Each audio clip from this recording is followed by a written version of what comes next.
నమస్కారం friends. So నేను పెట్టిన టైటిల్ ప్రకారం ఇది గతంలో ఆర్టీవీ వాళ్ళు చెప్పారు కూడా, ఇది నీ మీద కేసు అయింది రాజ్బోడా గారని. సో కానీ అది మనకి ఎఫ్ఐఆర్ కాపీ రాలేదు. సో కానీ ఒక అడ్వకేట్ మిత్రుడు షేర్ చేశాడు. సో అది చదివే కంటే ముందు ఏం నడుస్తుంది ఈ బీజేపీ పాలిత రాష్ట్రాల్లో, ముఖ్యంగా ఉత్తర భారతదేశంలో దరిద్రము ఉన్నది అనేది మనము వింటున్నాము, ఇది వీడియోలలో ఇట్లా మనకు రకరకాలుగా షేర్ చేస్తున్నారు. కానీ అది ప్రత్యక్షంగా మనం అనుభవించలేదు. ఎందుకంటే తెలంగాణలో ఇది బీఆర్ఎస్ తో పోరాడినాము, బీఆర్ఎస్ కొంచెం అట్లనే ప్రవర్తించింది, కానీ మరీ ఇంత దారుణంగా లేకుండే. ఇంకా కాంగ్రెస్ వచ్చినాక లాట్ బెటర్. ఇప్పుడు కేసీఆర్ గారు ధర్నా చౌక్ ఎత్తేసారు, మనము ధర్నా చౌక్ పునరుద్ధరించాము. అంటే no one has the right to take away our fundamental rights. అంటే మన యొక్క ప్రాథమిక హక్కులను భారత రాజ్యాంగము మన యొక్క ప్రజాస్వామికంగా డాక్టర్ బాబాసాహెబ్ అంబేద్కర్ గారి చేత విరచితమైనటువంటి మన యొక్క అప్పుడున్నటువంటి దేశాన్ని ప్రేమించే మహానుభావులు, సో వాళ్ళందరి ఆలోచనల ద్వారా భారతదేశాన్ని ఒక ప్రజాస్వామిక దేశంగా, ఇది సెక్యులర్ అండ్ ప్రజాస్వామిక దేశంగా మనము ఫండమెంటల్స్ ప్రాథమిక హక్కులు ఇవ్వడం జరిగింది. ఆ హక్కులను తీసేసే హక్కు ఏ దుర్మార్గునికి లేదు. ఓకే, సో అంటే అందులో భాగంగా నిరసన తెలిపే హక్కు, తనకు నచ్చంది భావ వ్యక్తీకరణ చేసే హక్కు, దాన్ని తీసేసే హక్కు ఎవరికి లేదు.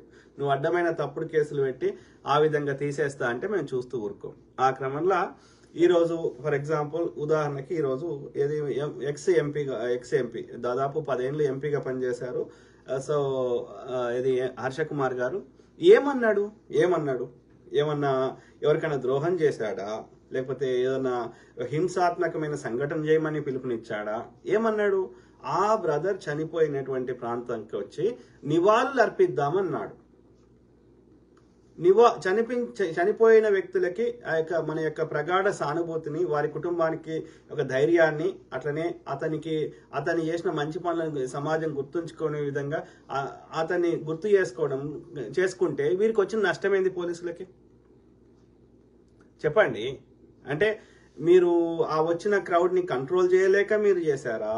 ఇది అతన్ని అరెస్ట్ చేశారా? అంటే మీరు శాంతి భద్రత కాపాడలేని దద్దమ్మలా? ఆయన ముందస్తుగానే చెప్పిండు కదా, ఏది పిలుపునిచ్చిండు కదా, పబ్లిక్ ప్రెస్ కాన్ఫరెన్స్ పెట్టే చెప్పిండు కదా, రైట్? అయితే మీరు శాంతి భద్రత కాపాడే శక్తి మీకు లేదా? చిన్న నివాళులు అర్పించడానికి అదా? లేకపోతే ఎవరి మీద నివాళులు అర్పించొద్దు, ఎవరికి సానుభూతి చెప్పొద్దు, మా యొక్క రెడ్ బుక్ పాలనలో మేమే చేస్తాము, మేము చెప్పిందే వేదము, మేము చెప్పిన వాళ్ళే చేయాలి, మేము చెప్పిందే చూపెట్టాలి అనేది ఒక నిరంకుశత్వం నడుస్తుందా? దయచేసి ఆలోచించండి.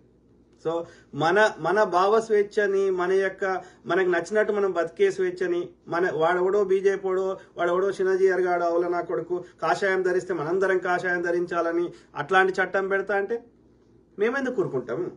చిన్నజీఆర్ అనే లుచ్చనా కొడుకు వాడు ఏ డ్రెస్ వేసుకోకుండా మాకు అది న్యూసెన్స్ కింద కేసు పెట్టి లోపల వేయాల్సిన అవసరం ఉంది.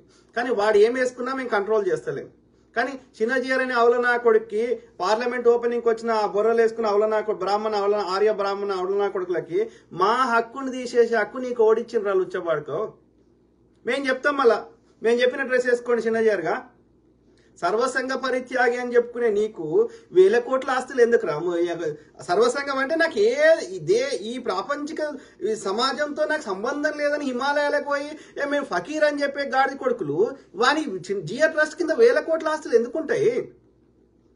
నీకు ఈ సంబంధమే లేదు కదా. ఈ సనాతన అధర్మం చెప్పిన ప్రకారమే విదురుడు వెళ్ళిపోతాడు కదా అడవులకి ఒక ఏజ్ తర్వాత. దాన్ని ఏమంటారు కదా, ఈ వానప్రస్థం అంటారు కదా. సో ఈ రాజుగా ఉన్న వాళ్ళు కూడా ఒక ఏజ్ తర్వాత కొడుక్కి అప్పచెప్పేసి వానప్రస్థం అడవులకు వెళ్ళిపోతారు కదా. కుంతీదేవి కూడా నేను కూడా వస్తా అంటది కదా, రైట్? మీరు చెప్పిన శాస్త్రమే కదా, మీకు వర్తించదా? అంటే ఆ శాస్త్రాలని మా మీద రుద్దుతుర్రా, మీరు పాటించరా? ఆలోచించండి మిత్రులారా. సో ఆ క్రమంలో ఇలా ఎంపీ హర్ష కుమార్ గారిని ఎందుకు అరెస్ట్ చేశారు అనేది అది ఆలోచించాల్సిన విషయం. వాడు ఎవడు అరెస్ట్ చేసినా మన యొక్క పంతాన్ని వదలొద్దు. ఎక్కడైతే ప్రవీణ్ బ్రదర్ కి శవం దొరికిందో ఆ ప్రాంతం నుంచి ఒక రోడ్డు, మరీ రోడ్డు మీద కాకుండా ఆ ప్రాంతం నుంచి ఇంకా కొంచెం లోపలికి ఒక 5 ఎకరాలు 10 ఎకరాలు ఆ స్థలాన్ని అక్కడ తీసుకొని అక్కడి నుంచి ఇంక్లూడింగ్ ఆ ప్రాంతంతో సహా ఒక బెస్ట్ డాక్టర్ వైఎస్ రాజశేఖర రెడ్డి గారికి ఎట్లయితే పులివెందల్లో మంచి మెమోరియల్ జ్ఞాపక స్మారక చిహ్నం ఎట్లయితే కట్టిరో విత్ పార్క్ అండ్ ఎవ్రీథింగ్, అట్లనే ఇలా ఎన్టీఆర్ మార్గ్ లో నందమూరి తారక రామారావు ఎన్టీ రామారావు గారికి ఎట్లయితే మన హైదరాబాద్ లో కట్టినరో అదేమంటారు ఎన్టీఆర్ మార్గ్ ఏమంటుందని, సో నెక్లెస్ రోడ్ మీద. సో అట్లాంటిది బ్రదర్ ప్రవీణ్ ప్రగడాల బ్రదర్ కి అక్కడ బెస్ట్ స్మారక పార్క్ ని, బెస్ట్ మెమోరియల్ పార్క్ ని అక్కడ కట్టాలి. అటనే ఆ బ్రదర్ సంబంధించినటువంటి ఆయనకి సంబంధించిన ఏమన్నా జ్ఞాపకాలు ఉంటే అక్కడ ఆ పార్క్ లో పెట్టించాల్సిన అవసరం ఉంది భావితరాలకి. ఆయన చావు ఏమంటారు ఒక ఇన్స్పిరేషన్ గా ఉండాలనేది నేను ప్రాధేయపడుతున్నా. క్రిస్టియన్ కమ్యూనిటీ కానీ, పాస్టర్స్ కానీ, సామాజిక కార్యకర్తలు కానీ, న్యాయం నిలబడాలనుకునే వ్యక్తులు కానీ, లేకపోతే ఏ మతానికి చెందిన వారైనా తప్పు రైట్ అనే భావజాలం ఉన్నవారైనా సరే, జర్నలిస్టులు అయినా సరే ముందుకు రండి. ఓకే, ముందుకు వచ్చి న్యాయం కోసం నిలబడండి. ఇది మనము ఒక పర్టికులర్ కమ్యూనిటీ వాళ్ళకే అయింది అని ఎవరన్నా అనుకుంటే పొరపాటు. బీజేపీ వల్ల ఎక్కువ అన్ని రకాలుగా నష్టపోతుంది, బాధపడుతుంది ఈ యొక్క అనార్యులైనటువంటి, శూద్రులైనటువంటి, మూలవాసులైనటువంటి ఈ 90% ఉన్నటువంటి హిందువులే. ఆ యొక్క 1-2% బ్రాహ్మణుల వల్ల. ఓకే, సో అది ఎంపీ హర్ష కుమార్ గారి గురించి చెప్పిన. సిమిలర్లీ ఈ రెడ్ బుక్ పాలన కింద టీడీపీ నాకు టీడీపీ అనబుద్ధి అవుతలేదు. ఎందుకంటే దయచేసి టీడీపీ అక్కడ పరిపాలిస్తలేదు. దయచేసి ఇది మనము టీడీపీకి ఎక్కువ ఓటు శాతం ఉంది, టీడీపీకి ఎక్కువ సీట్లున్నా టీడీపీ అక్కడ పరిపాలన చేస్తలేదు. టీడీపీకి ఉన్న ఓటు బ్యాంకును వాడుకొని ఇవాళ అక్కడ పరిపాలిస్తుంది పవన్ కళ్యాణ్ అండ్ బీజేపీ. ఈయన జైల్లో పెట్టేసరికి చంద్రబాబు నాయుడిని ఆయనకు అధికారం లేకపోతే పిచ్చిలేస్తుంది కాబట్టి దోసుకున్నవి దాచుకోవాలన్నా ఏం చేయాలన్నా అధికారం కావాలి కాబట్టి ఆయనతో ఉన్న జెడ్+ సెక్యూరిటీ కూడా తీసేస్తారు అధికారం లేకపోతే అని భయపడి ఆయనను భయభ్రాంతులకు గురి చేసి ఎట్లయితే కేజ్రీవాల్ గారిని జైల్లో పెట్టినరో, ఎట్లయితే మన హేమంత్ సోరెన్ జార్ఖండ్ సీఎం లోపల పెట్టినరో, అట్లా చంద్రబాబు నాయుడు లోపల పెడితే పిరికోడైనటువంటి చంద్రబాబు నాయుడు పోరాట శక్తి లేకుండా, అధికారం లేకుండా జెడ్+ కేటగిరీ తీస్తే ఎవడు చంపుతాడో తెలియకుండా భయపడి నువ్వేం చెప్తా చేస్తా, భార్యనే చూసుకోలేనాడు దేశాన్ని ఏం చూసుకుంటాడు అన్నవాడు ఇలా మోడీ అంత గొప్ప నాయకులు లేనని పొగుడుతున్నాడు ఒక ఇండివిజువాలిటీ లేనటువంటి కుట్రల బాబు గారు. అర్థమైందా? సో కాబట్టి అక్కడ టీడీపీ పరిపాలిస్తుంది ఈ మూర్ఖుడైనటువంటి కాపు కులానికి చెందిన వానికి ఒక ఎథిక్స్ లేవు, వానికి ఒక మోరల్స్ లేవు, ఒక విషయ పరిజ్ఞానం లేదు, ఒక పూనకం వచ్చిన లెక్క ఊగిపోతుంటాడు, ముగ్గురు భార్యలను చేసుకున్నాడు, ఒక్క భార్యతోటి కలిసి ఉండే శక్తి లేనోడు, ఒక అసమర్థుడు, ఇంకా అంతకంటే ఇంకా దిగజారి నేను మాట్లాడదలుచుకోలేదు. సో అట్లాంటి మూర్ఖుడు ఒక ఏ విషయ పరిజ్ఞానం లేని చెత్తనా కొడుకు కదా, అన్న పేరు చెప్పి 4 సినిమాలు వచ్చే ప్రయత్నం చేసిన లుచ్చనా కొడుకు కదా.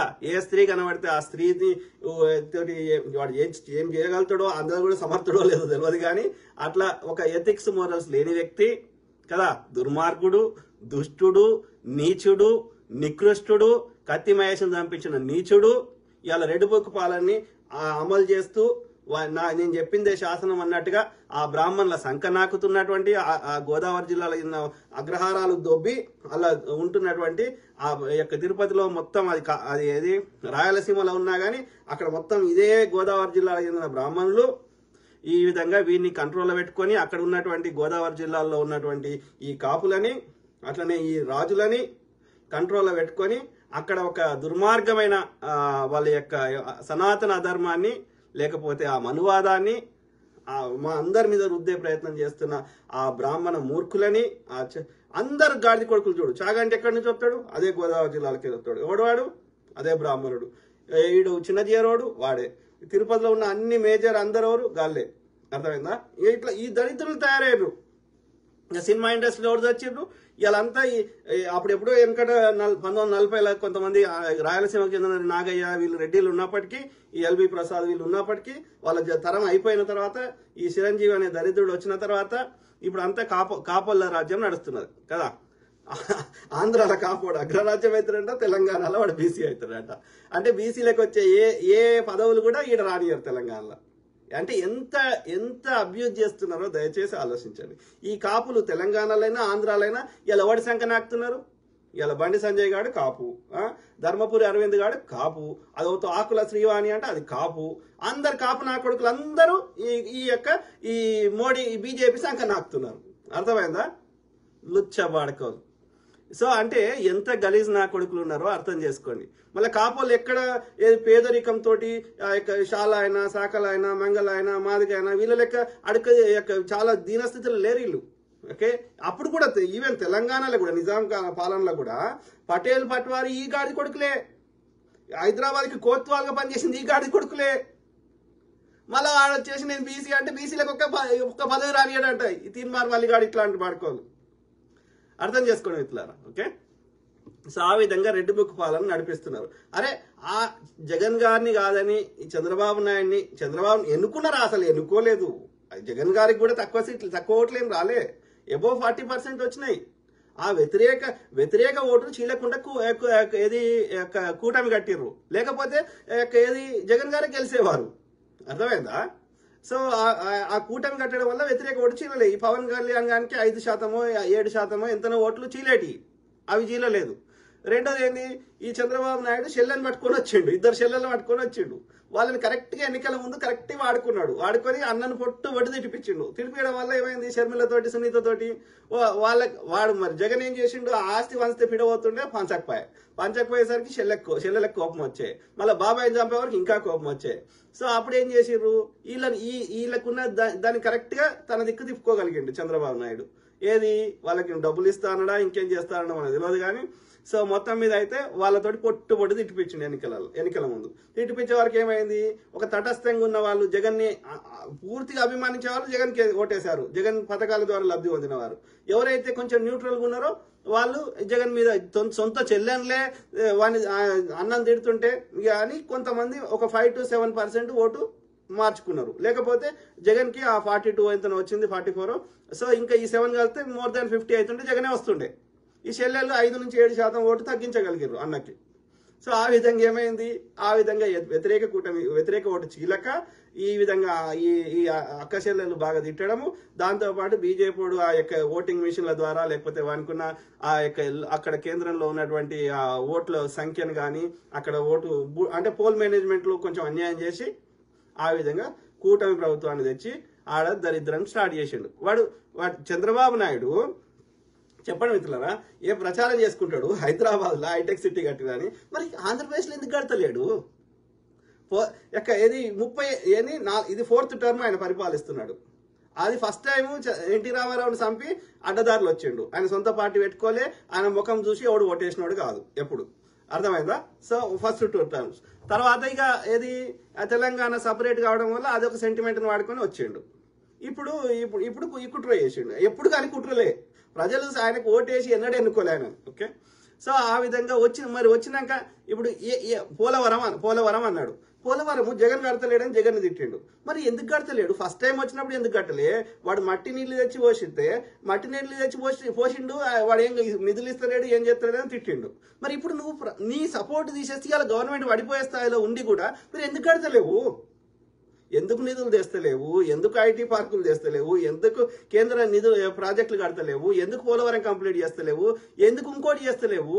ఈ రెడ్ బుక్ పాలన ఎందుకు చేస్తున్నావు? ఇట్లా ఎవరిని వాడితే అది కూడా ఏంది, ఎవడన్నా నిరాటంకంగా హత్యలు చేస్తున్నారు. హత్యలు చేసి మరి వాళ్ళ మీద హత్యలు చేసిన వాళ్ళ దోషుల మీద ఎలాంటి చర్యలు లేవు.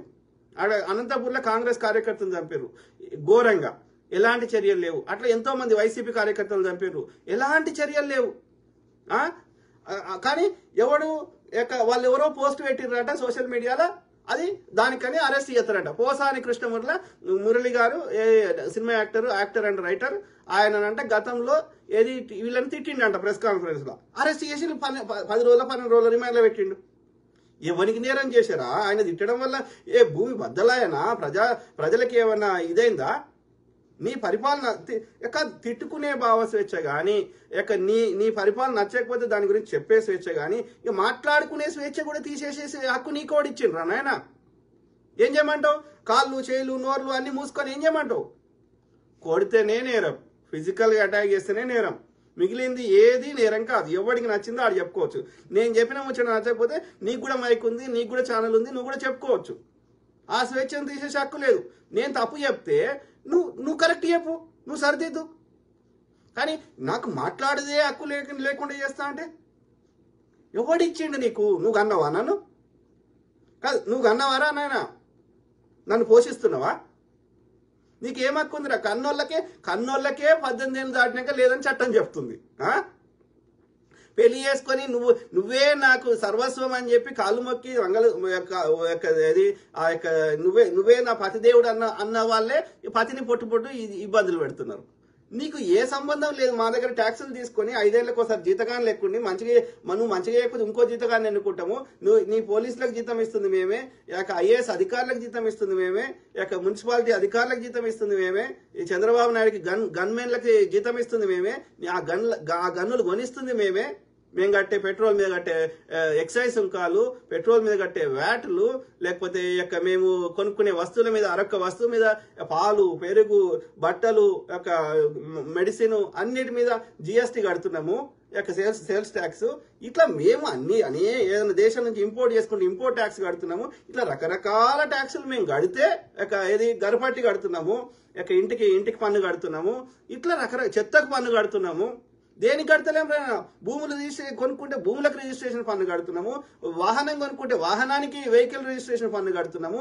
దేనికి కడతలేము? ఇవి కాకుండా ఇంకా రోడ్డు మీద పోతుంటే టోల్ ట్యాక్స్ కడుతున్నాము. ఆ రోడ్లు వేయడానికి మా పైసలే, మళ్ళీ మీకెళ్ళి ఎందుకు మళ్ళీ పైసలు వసూలు చేస్తున్నట్టు ఇంకా అదనంగా ఇన్ని రకాలుగా మమ్మల్ని పిండి చేస్తున్నారు. ఈ పైసలతోటి మీరు లగ్జరీ అనుభవిస్తా, మేము దోసుకుంటామంటే మేము ప్రశ్నించొద్దా? మాకు ఆ భావస్వేచ్ఛ లేదా? అంటే మీరు ఎన్నికల ముందు చెప్పాలి ఈ ముచ్చట్లు. మేము వచ్చినాక అందరిని అరెస్ట్ చేస్తాము, ఎవరిని మాట్లాడినాము, మీ స్వేచ్ఛ తీసేస్తామంటే మీకు ఓట్లు వేస్తారేమో చూడాలి. ఎన్నికల ముందేమో నడి సముద్రం ఉన్నప్పుడేమో ఓడమల్లయ్య అన్నాడంట. వెనకటికి ఈ దుర్మార్గులు లాంటి వాళ్ళు గడ్డికెక్కగానే నువ్వు ఓడమల్లయ్య అన్నారంట. ఇట్లున్నది పరిస్థితి. అంటే మళ్ళా నడి సముద్రానికి రావా ఎన్నికల ముందు? మేము ఇవన్నీ మర్చిపోతామా? కాదు, నువ్వు పాస్టర్లకి 30 కోట్లు మనిషికి ఒక 35,000 ఎంత అరౌండ్ 37,000 అకౌంట్లు వేసేది అన్ని నువ్వు చేసిన పాపాలన్నీ మర్చిపోతారా చంద్రబాబు నాయుడు గారు? ఆలోచించండి మిత్రులారా. ఇది దరిద్రం. ఈ బీజేపీ బ్రాహ్మణ ఇది వాళ్ళ ఆధిపత్యము వాళ్ళకి వెనకటి నుంచి అట్లా అలవాటైంది. ఎవరినైనా పరిపాలన అంటే వాళ్ళకి ఎదుటోని నచ్చే విధంగా చేయాలి, ఎదుటోని వాని వర్షన్ వినాలి, అందులో ఏమైనా కామన్ గ్రౌండ్ తీసుకురావాలి. వాడు 10 డిమాండ్లు పెడితే 4 డిమాండ్లు నెరవేర్చాలి, వాడిని దోస్తు చేసుకోవాలి. పరిపాలన అంటే అందరినీ సంతృప్తి పరచాలి, దాని పరిపాలన అంటారు. వీళ్ళకి తెలిసిందేంది పరిపాలన అంటే? వాడిని ఎట్లా కంట్రోల్ చేయాలి, వీడిని ఎట్లా కంట్రోల్ చేయాలి, వాని బలహీనతలు ఏమున్నాయి, వాడిని ఎట్లా అణిచివేయాలి, వాడిని ఎట్లా అరెస్ట్ చేయాలి, వాడిని ఎట్లా నోరు మూపియాలి, వాడిని ఎట్లా డిఫేమ్ చేయాలి, దీన్ని అన్నారు పరిపాలన అని. నువ్వు పాము పడగ ఇప్పితే నువ్వు కాలు పెట్టి ఆపినావు అనుకో, 4 రోజులు అది పడగ నువ్వు కాలు ఉన్నంతసేపే అవుతుంది. ఈ పొరపాటున నీకు మర్చిపోయో నిద్ర వచ్చో నీ కాలు కొంచెం అటు జరిగినా పాము కాటేస్తుంది. అంటే మా భావోద్వేగాలని, మా ఆలోచనని, మా భావస్వేచ్ఛని నువ్వు తీసేస్తే టెంపరీగా మేము కొట్లాడలేకపోవచ్చు. ఎందుకంటే నువ్వు దరిద్రాన్ని ఆడ కూర్చుంటే పెట్టినావు నీ చేయాల. కానీ మళ్ళీ ఎన్నికలు వస్తాయి కదా, మా దగ్గర ఓటు అనే ఆయుధం ఉంది కదా, రైట్? కాబట్టి మా భావస్వేచ్ఛని తీసేసే హక్కు లేదు. మేము చెప్పింది నచ్చకపోతే నువ్వు చెప్పుకో. నీకు పెయిడ్ మా ట్యాక్స్ డబ్బులు తీసుకొని ఆ చెత్త మీడియా పెయిడ్ మీడియాకి ఇచ్చి చెప్పించుకుంటున్నావు కదా, చెప్పించుకో. మేము ఆపుతున్నామా? కానీ మా స్వేచ్ఛను తీసేసే హక్కు లేదు. ఆర్జీవి అంటే ఏదో సోషల్ మీడియాలో పోస్ట్ పెట్టిండంట, ఆయన అరెస్ట్ చేస్తారంట. అంటే పోలీసులు వాళ్ళకి శాంతి భద్రతలు కాపాడుదాము, ఏదైనా నిజంగా క్రైమ్ జరిగిన చోటికి దొంగతనమో లేకపోతే ఎవరైనా పొడిచిన దగ్గరికి 5 నిమిషాల్లో పోలీసు రావాలి. ఆ పోలీసులకు ఇంకా అత్యాధునికమైన ట్రైనింగ్ ఇవ్వలేదు. క్రైమ్ ని కంట్రోల్ చేయడం ఎట్లా, అక్కడికి ఇంకా 5 నిమిషాలు ఎట్లా పోవాలి, ఇన్ని దేశాలు తిరిగినాం, ఇన్ని దేశాల్లో ఎట్లున్నది పోలీసు వ్యవస్థ, వీటిని అధ్యయనం చేసి మన పోలీసులను ఆ విధంగా తయారు చేయాలి. ఈ చదువుకోని పోలీసులు వద్దురా అయ్యా, కానిస్టేబుల్ లెవెల్లో ఈ చదువుకోని వాళ్ళు వద్దు, కనీసం ఒక డిగ్రీ చేసిన వాళ్ళు కావాలి. వాళ్ళకి ఇంకా జీతాలు పెంచాలి, వాళ్ళకి ఫెసిలిటీస్ పెంచాలి. వాళ్ళకి ఒక ఎఫ్ఐఆర్ రాయస్తలేదు పోలీసులకి. ఏ చట్టం దేనికి పని చేస్తుందో తెలియదు వాళ్ళకి. 4 చట్టాలు కలిసి ఒకటి దాంట్లో రాసేస్తున్నారు. ఎందుకంటే they don't have understanding of ఏ చట్టం దేనికి పని చేస్తుందో తెలియదు. అందుకే ఆ కింది స్థాయి వాళ్ళు వద్దు హైలీ ఎడ్యుకేటెడ్ వాళ్ళు కావాలి పోలీసులు. అర్థమైంది? దేహదారుఢ్యంతో పాటు వాళ్ళు ఎడ్యుకేటెడ్ అయి ఉండాలి, మినిమం డిగ్రీ చేసి ఉండాలి తక్కువలో. ఆ పోలీసు రిలేటెడ్ కోర్సు ఒక ఏంది ఫిజికల్ ట్రైనింగ్ ఇస్తారు అవుల నా కొడుకులు. ఆ పోలీసు రిలేటెడ్ గా ఒక 3 months వాళ్ళకి ఒక దానికి సంబంధించిన ఎట్లా కేసు రిజిస్టర్ చేయాలి, దానికి సంబంధించిన ట్రైనింగ్ ఇవ్వాలి కదా. అట్లనే ఈ యొక్క క్రైమ్ వాళ్ళ జరిగే ఇన్సిడెంట్ ని ఎట్లా ఆపాలి. వాడు కానిస్టేబుల్ పంపిస్తారు, కానిస్టేబుల్ వస్తాడు, ఒకడు కట్టె పట్టుకొని ఆ కట్టె గుంజుకొని అదే కట్టెతోటి వాడిని పోలీసు అని కొడతారు. అంటే వాడు ఈ క్రైమ్ ఏడ కంట్రోల్ చేస్తున్నారు అయ్యా. వాడు రానే రాడు, ఫోన్ చేసినా గంటకు వస్తాడు, ఆ లోపల పుణ్యకాలం అయిపోతుంది. ఆ వచ్చినోడు ఓడొస్తాడు, కానిస్టేబుల్ వస్తాడు, వానికి చట్టం తెలియదు, మన్ను తెలియదు, మశానం తెలియదు. అర్థమైందా? సార్ అని వాడే బతిలాడుకుంటాడు. వాడు బతిలాడుకునే స్థానంలో ఉంటాడు పోలీసుడు. అంటే ఎన్ని లోపాలు ఉన్నాయి, ఇన్ని దేశాలు తిరుగుతారు, ఇన్ని దేశాలు మంచిగుందని చెప్తారు, మరి వాళ్ళ పిల్లల్ని విదేశాలకు పంపిస్తారు అన్ని మంచిగున్న దగ్గరికి. అట్లాంటివి మన దగ్గర ఎందుకు చేయలేకపోతున్నారు ఈ దుర్మార్గులు? మీకు తెలియదా? అన్ని తెలుసు, అయినా ఎందుకు చేస్తలేరు? Because you don't have love for the people.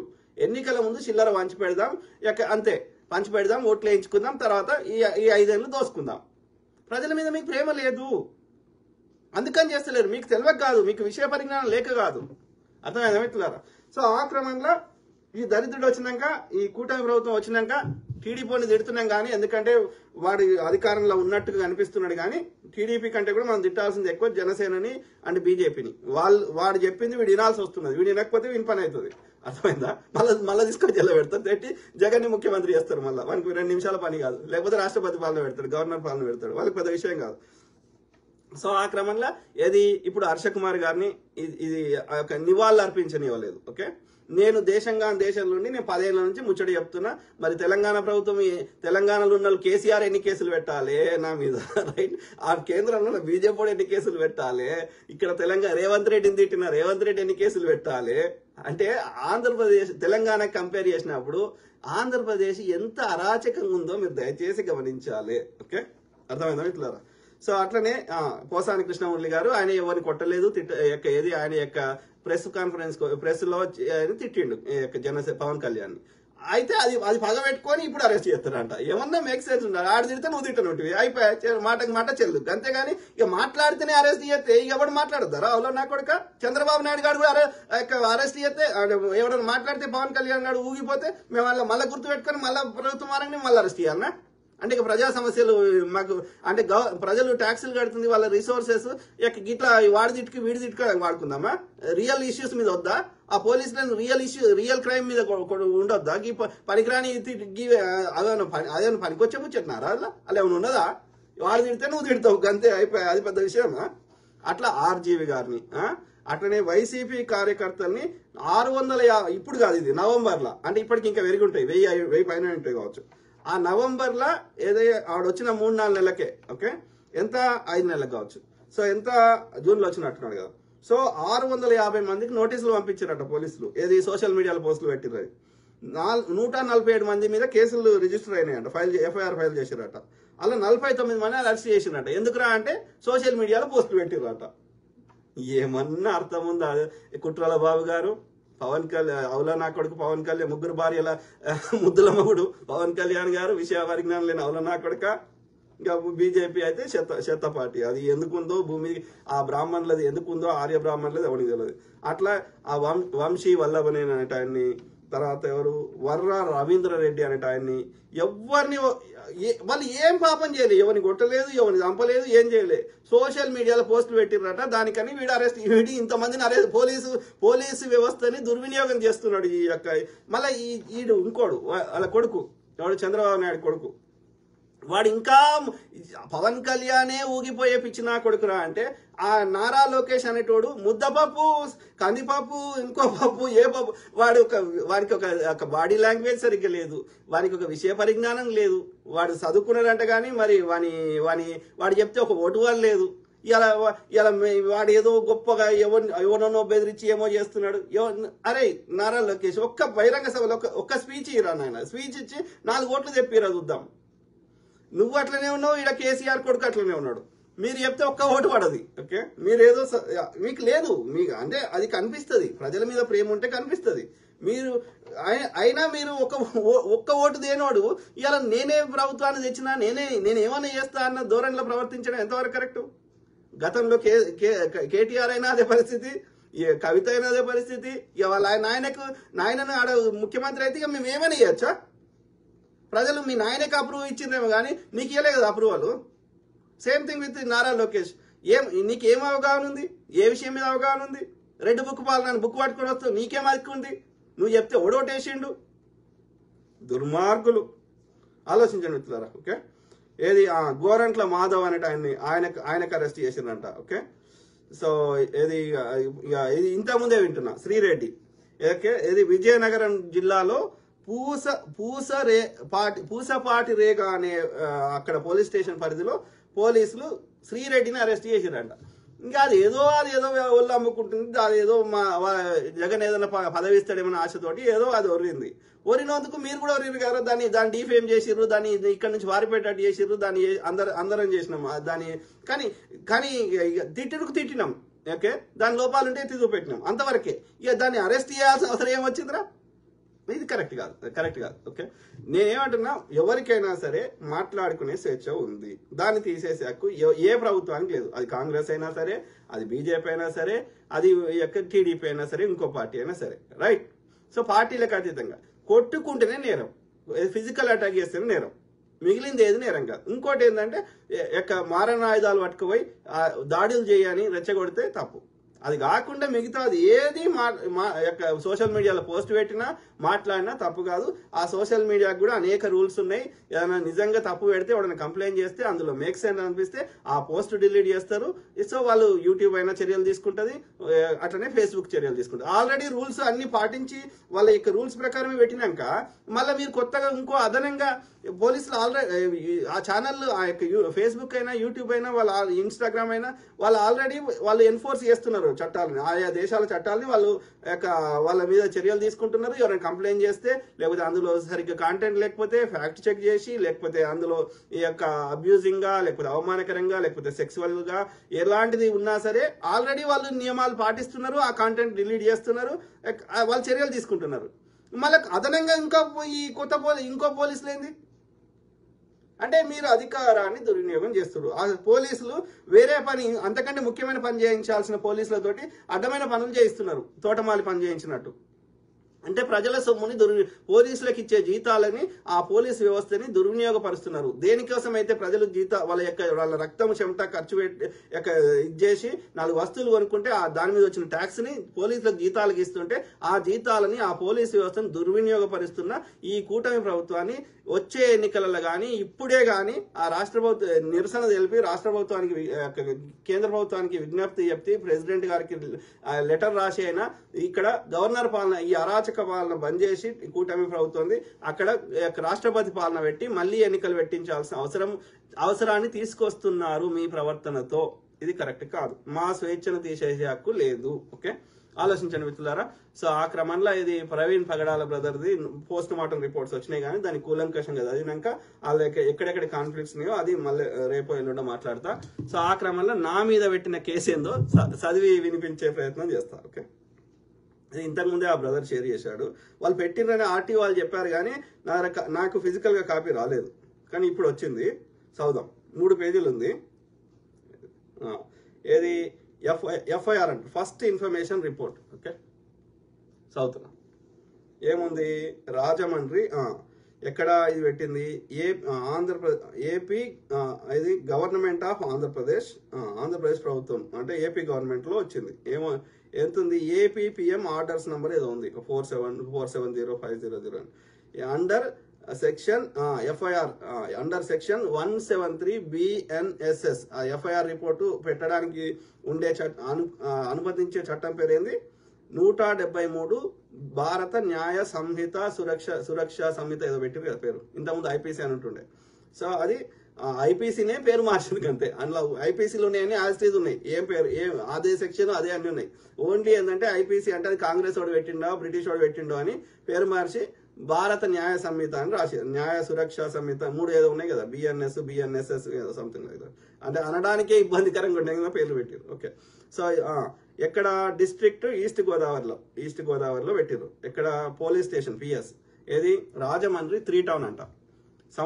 ఎప్పుడు ఏ రోజు పెట్టిర్రు? ఇయర్ సంవత్సరం 2025. ఎఫ్ఐఆర్ నంబర్ ఏంటంటే ఎఫ్ఐఆర్ నంబర్ 145/2025 145 ఇట్లా స్లాష్ అంటారు దాన్ని, అదే అడ్డకి ఇట్లా ఉంటుంది కదా. 2025 డేట్ వచ్చేసి 2/4/2025. అంటే ఇండియాలో రివర్స్ రాస్తారు, ఇక్కడ మంత్ ఫస్ట్ రాస్తారు, అమెరికాలో ఇండియాలో డేట్ ఫస్ట్ రాస్తారు. అంటే ఏప్రిల్ 2, 2025 రోజు ఇది ఎఫ్ఐఆర్ రిజిస్టర్ చేశారు. ఏమని? Under act and sections. ఏ చట్ట ప్రకారం చేశారు అంటే 196 బ్రాకెట్లో ఒకటి ఉంది. Okay, 196 section BNS section. తర్వాత 352 బిఎన్ఎస్ 196 బ్రాకెట్లో ఒకటి. అట్లనే బిఎన్ఎస్ 352. అట్లనే 67 యాక్ట్ అంటే 67 ఏది బిఎన్ఎస్ 67 3 వచ్చినాయి ఇప్పటికే. 196 అది బ్రాకెట్లో 1 పెరాన్సిస్ లో. And BNS 352 BNS 62 BNS and IT act ఏది 2000 ఉంది. ఈ 4 చట్ట 1, 2, 3, 4 ఈ 4, 5 చట్టాల కింద సెక్షన్ కింద కేసు నమోదు చేశారు. ఎఫ్ఐఆర్ నమోదు చేశారు. ఎఫ్ఐఆర్ అంటే కేసేనా, అంతే. ఏముంది ఇలా ప్రయర్ టు ఏప్రిల్ ఎవరైతే కంప్లైంట్ చేశారో ఆ డేటు టైం ఉన్నాయి. ఏది ఏప్రిల్ 2 రోజు. Okay, entry number 20 అట్లున్నది. తర్వాత ఏంది ప్లేస్ ఆఫ్ అకరెన్స్, ఎక్కడ జరిగింది అంటే ఎవరైతే కంప్లైంట్ ఇచ్చారో వాళ్ళ డీటెయిల్స్ పెట్టారు. 2 కిలోమీటర్లు నార్త్ ఈస్ట్. ఎక్కడ? రాజమహేంద్రవరం అంటే రాజమండ్రి. ఎక్కడ? స్ట్రీట్ అండ్ విలేజ్ అంటే కంప్లైంట్ చేసిన వాళ్ళు ఏంది? కంబాల చెరువు రాజమహేంద్రవరం, ఈస్ట్ గోదావరి జిల్లా, ఆంధ్రప్రదేశ్ రాష్ట్రం. పిన్ కోడ్ రాయలేదు. ఓకే, తర్వాత ఎవరు కంప్లైంట్ ఇచ్చారు? కంప్లైంటెంట్ ఆర్ ఇన్ఫార్మెంట్ అంటే ఎవరు కంప్లైంట్ చేశారు, ఎవరు అంటే ఆమె డేట్ ఆఫ్ బర్త్ అవి రాయాలి. ఆమె పేరు ఏంది? ఏ వసంత అంట. A Vasanta. Father's or husband's name Venkateswararao husband అయి ఉంటాడు. డేట్ ఆఫ్ బర్త్ రాయలేదు కానీ date of birth year of birth రాయలేదు కానీ వయసు 38 ఏళ్ళు అంట. ఓకే, నేషనాలిటీ ఇండియన్ అంటే ఇండియన్. తర్వాత కాస్ట్ కులం కాపు కులం అంట. ఓకే, తర్వాత ఇంకేముంది? ఆమె పాస్పోర్ట్ డీటెయిల్స్ అట్లాంటివి ఏం రాయలేదు. వృత్తి కూడా రాయలేదు. ఫోన్ నంబర్ రాయలేదు. తర్వాత అడ్రస్. ఫోన్ నంబర్ కూడా లేకుండా కంప్లైంట్ ఎట్లా తీసుకుంటారు? I don't understand. So address, house number. Ward number 5 Kambala Cheruvu. Ward 5 Kambala Cheruvu, section 05 Rajamahendravaram, area or mandal Rajamahendravaram, street or village no ward, east city or district east Godavari Andhra Pradesh. Pin code కూడా రాయాలి. ఇది గిట్లా అంటే అప్లికేషన్ ఫామ్ కూడా సరిగ్గా ఫిల్ చేయడం వస్తలేదు అని మనకు అర్థమవుతుంది. అర్థమైందా? ఇది ఉల్టా కనిపిస్తుంది కావచ్చు, ఎందుకంటే ఇది ఫ్రంట్ కెమెరా కదా ఫోన్కి. సో ఏది ఏమైనా కంబాల చెరువు రాజమహేంద్రవరం. ఆమె పేరేంది? ఏ వసంత. మరి హస్బెండ్ ఫాదర్ నాకు తెలియదు. వెంకటేశ్వరరావు. ఆమె వయసు 38, కాపు కులం అంట. ఆ కంప్లైంట్ ఇచ్చిన ఆమె. ఓకే, ఏమని కంప్లైంట్ చేసింది? నేమ్ నాది అంటే నా డీటెయిల్స్ కూడా ఆమెకు పూర్తిగా తెలియదు అన్నట్టు. రాజ్బోడా క్లిప్స్ ఫేస్బుక్ ఐడి యూజర్. ఇది ఆమెకు నా గురించి తెలిసింది అంతే. ఓకే, ఇక తర్వాత నా డీటెయిల్స్ ఏది లేదు ఇందులో.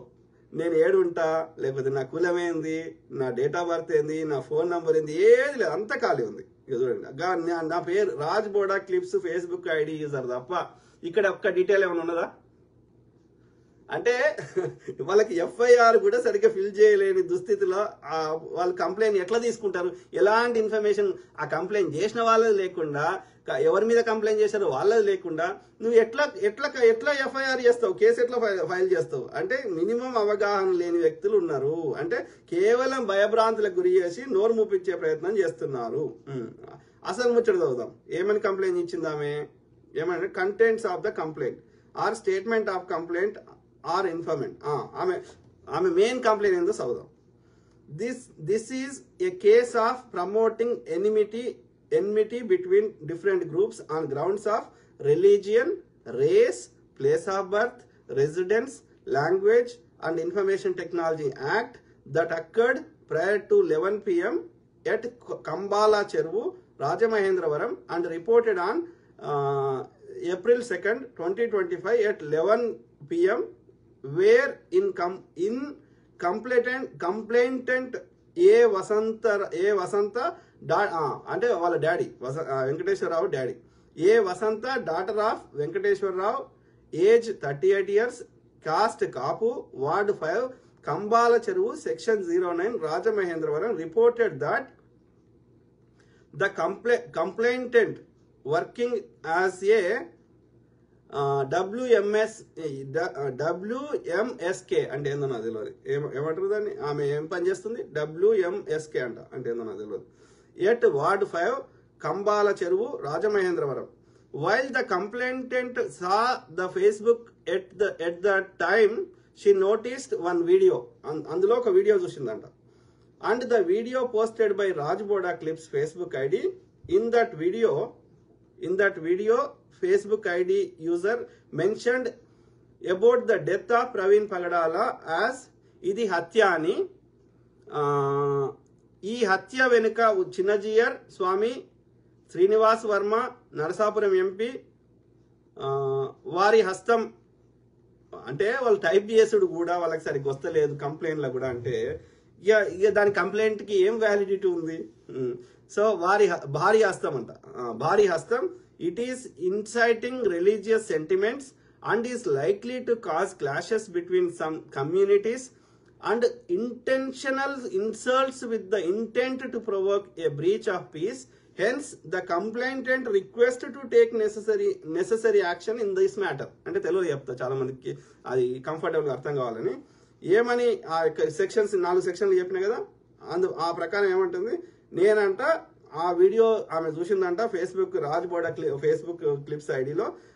ఆ వీడియోలో నేనేమన్నానంట, ఈ యొక్క ఇది చిన్నజీయరు, నరసాపురం ఎంపీ, ఇంకొకరు చెప్పినా కదా 3 పేర్లు, అమిత్ షా పేరు రాయలేదు.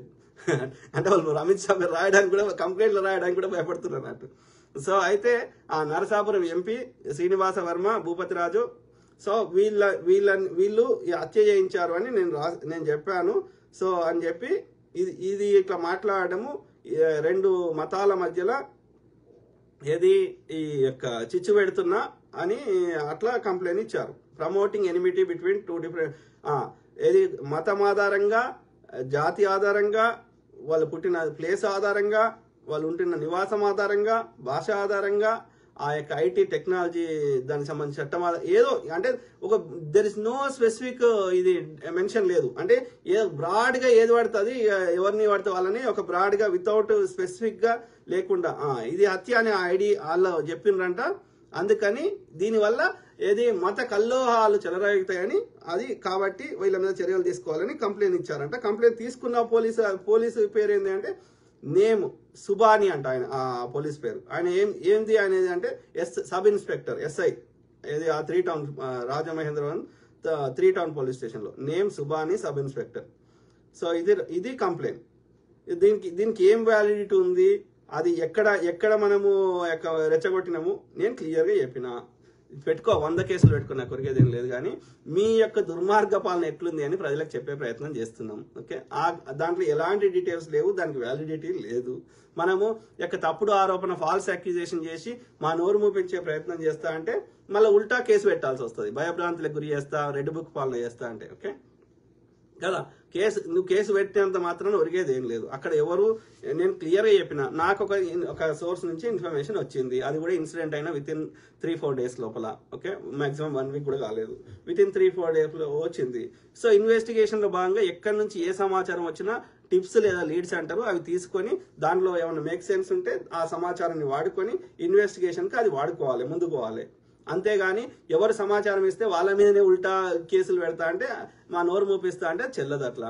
ఓకే, ఇప్పటికి కూడా నేను నమ్ముతున్నా డెఫినెట్లీ ఆ చిన్నజీఆర్ అండ్ యొక్క ఈ కరుణాకర్ సుగుణ అండ్ ఈ లలిత్ కుమార్ ఇట్లా ఈ గ్రూప్ అంతా కలిసి ఆ యొక్క ఇక్కడ ఉన్నటువంటి బీజేపీ వాళ్ళు అక్కడ భూపతి శ్రీనివాస వర్మ అండ్ వాళ్ళకి సంబంధించిన వాళ్ళ యొక్క సహాయ సహకారాలు తీసుకొని అది అమిత్ షా దాకా పంపించి అమిత్ షా అప్రూవల్ తీసుకొని ఈ కూటమి ప్రభుత్వం మీద ప్రెజర్ పెట్టి రఘురామకృష్ణరాజుతో సహా బీజేపీలో ఉన్నటువంటి ఏపీలో ఉన్న బీజేపీ పెద్ద వాళ్ళందరూ కలిసి అదొక కుట్ర ప్రకారం చేశారు. మాకు ఆధారాలు ఇవ్వమంటే ఇస్తలేరు. నేను ఒక్కటే అడిగిన, నాకు ఎన్నేమొద్దురా, నీ సీసీ ఫుటేజ్లు వద్దు, నా మన్నొద్దు, మా శన వద్దు, నాకు ఒక్క నయారా పెట్రోల్ బ్యాంక్ దగ్గర ఈ రోజు సాయంత్రం 5 గంటల నుంచి తెల్లారి సాయంత్రం 5 గంటల దాకా ఉన్న 3 సీసీ ఫుటేజ్లు నాకు మొత్తం డేటా ఇచ్చేసాయి. ఇంకా ఏం అడగా, నేను టోల్ గేట్ అడగా, కొంతమూరు అడగా, నేను కీసర్ అడగా, ఇంకోటి అడగా, నాకు ఏదొద్దు, ఈ ఒక్కటి చాలు, నాకు మొత్తం చెప్తాం ఈ బతుకు. ఏ ట్రక్ వచ్చింది, ఏ ట్రక్ పోయింది, ఎవడొచ్చిండు, ఏడికి పోయిండు, పోలీసులు శవం దొరికినాక ఎవడేం చేశారు, ఎవ్రీథింగ్ వస్తుంది మాకు. అయిపోయింది, కుల్లం ఇవ్వండి. ఎందుకు గుంజుకొని అన్ని ఎక్కడ ఆధారంగా గుంజుకొని ఎందుకు దాచిపెట్టుకున్నారు పోలీసులు?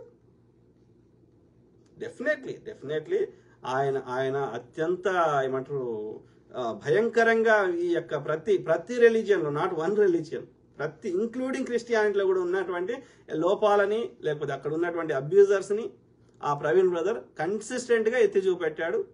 అది నచ్చని వారు డెఫినెట్లీ వాళ్ళ వ్యక్తిగత కారణాలు కూడా ఇంక్లూడ్ అయ్యి ఆ బ్రదర్ని హత్య చేయడం జరిగింది. నేను ఇప్పటికీ నమ్ముతున్నా, నా మీద 1000 కేసులు కాదు 1,00,000 కేసులు పెట్టుకో, కొరికేదేం లేదు. అర్థమైందా ఇట్లా కాదు. నేను అడుగుతున్నా, జియా ట్రస్ట్ ఎందుకురా అయ్యా? ఏ స్వామి వివేకానందకి ఏ ట్రస్ట్ లేదే?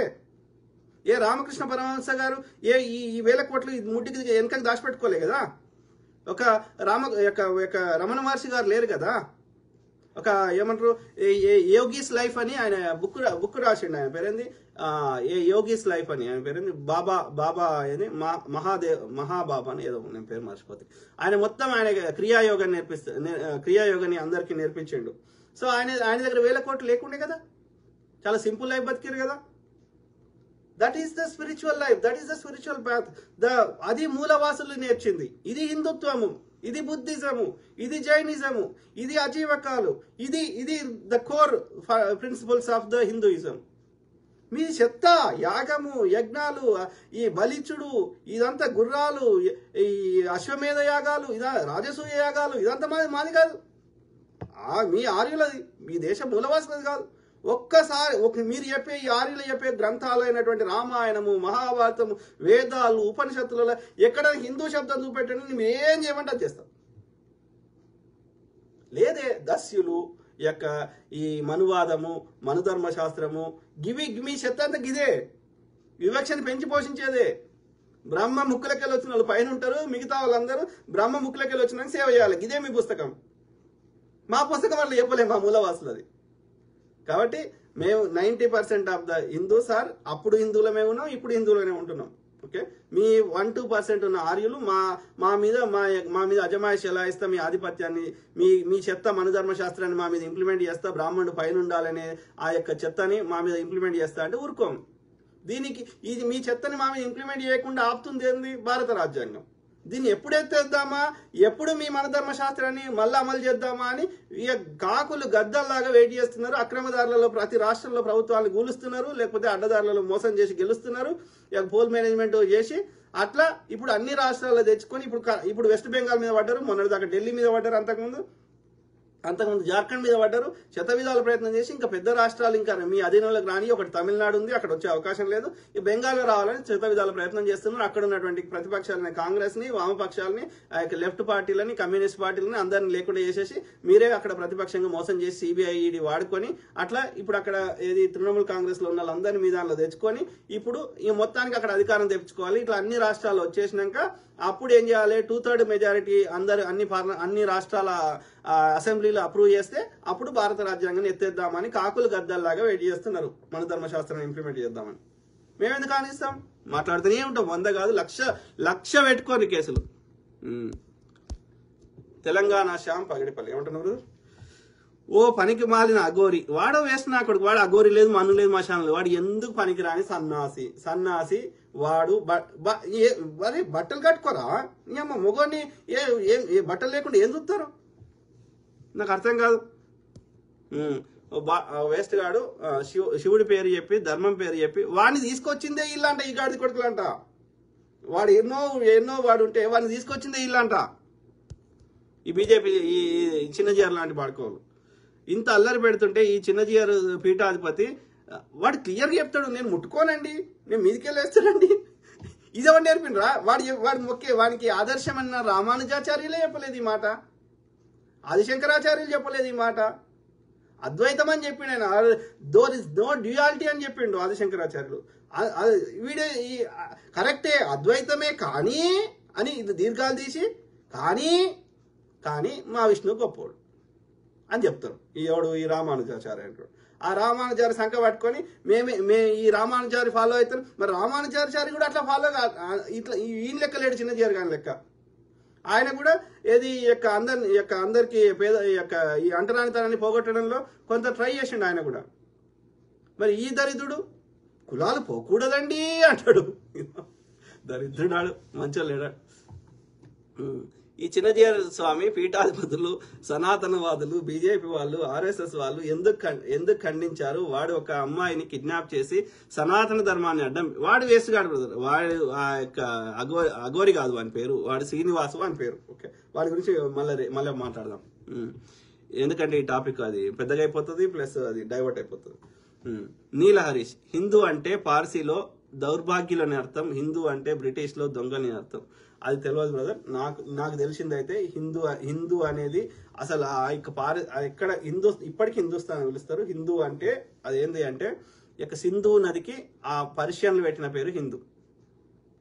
ఓకే, బ్రిటిష్ గ్రీకులు పెట్టిన పేరు ఇండియాకి. ఓకే, సో ఈ ఇండికా అన్న, ఆ సింధు అన్న, హిందూ అన్న, బ్రిటిష్ వాడు దాన్ని ఇండికా అనడం రాక వాడు ఇండస్ అన్నాడు.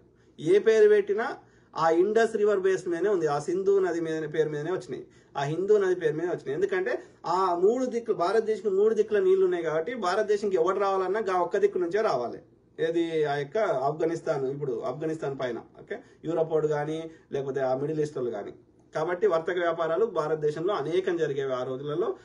ఎందుకంటే ఇక్కడ వస్త్రాలు ఫేమస్, ఇక్కడ తయారు చేసిన వస్త్రాలకి ఇక్కడ ఉన్నటువంటి సుగంధ ద్రవ్యాలంటే ఇలాచీలు ఇవన్నీ ఏవైతున్నాయో, ఈ యొక్క లవంగాలు, ఈ దాల్చిన చెక్క, ఇవన్నీ మనం యూరోప్ లో చాలా డిమాండ్ ఉండేది. వాళ్ళు వంటలకు వాడేవారు, అదేవిధంగా వాళ్ళ శవాలకు కూడా అలంకరణ చేసేవారు, ఆ యొక్క స్మెల్ రాకుండా. ఓకే, ఇట్లా రకరకాల కారణాల వల్ల అట్లనే అక్కడ ఉన్నటువంటి రాణులు, రాజులకి ఈ భారతదేశం యొక్క వస్త్రాలు చాలా అందంగా ఉండేవి. ఇవన్నిటికీ అక్కడ డిమాండ్ ఉండేది కాబట్టి అక్కడ వర్తక వ్యాపారాలు చాలా జరిగేది భారతదేశంతో. సో అందుకని ఆ ప్రాంతం నుంచే వచ్చేవారు.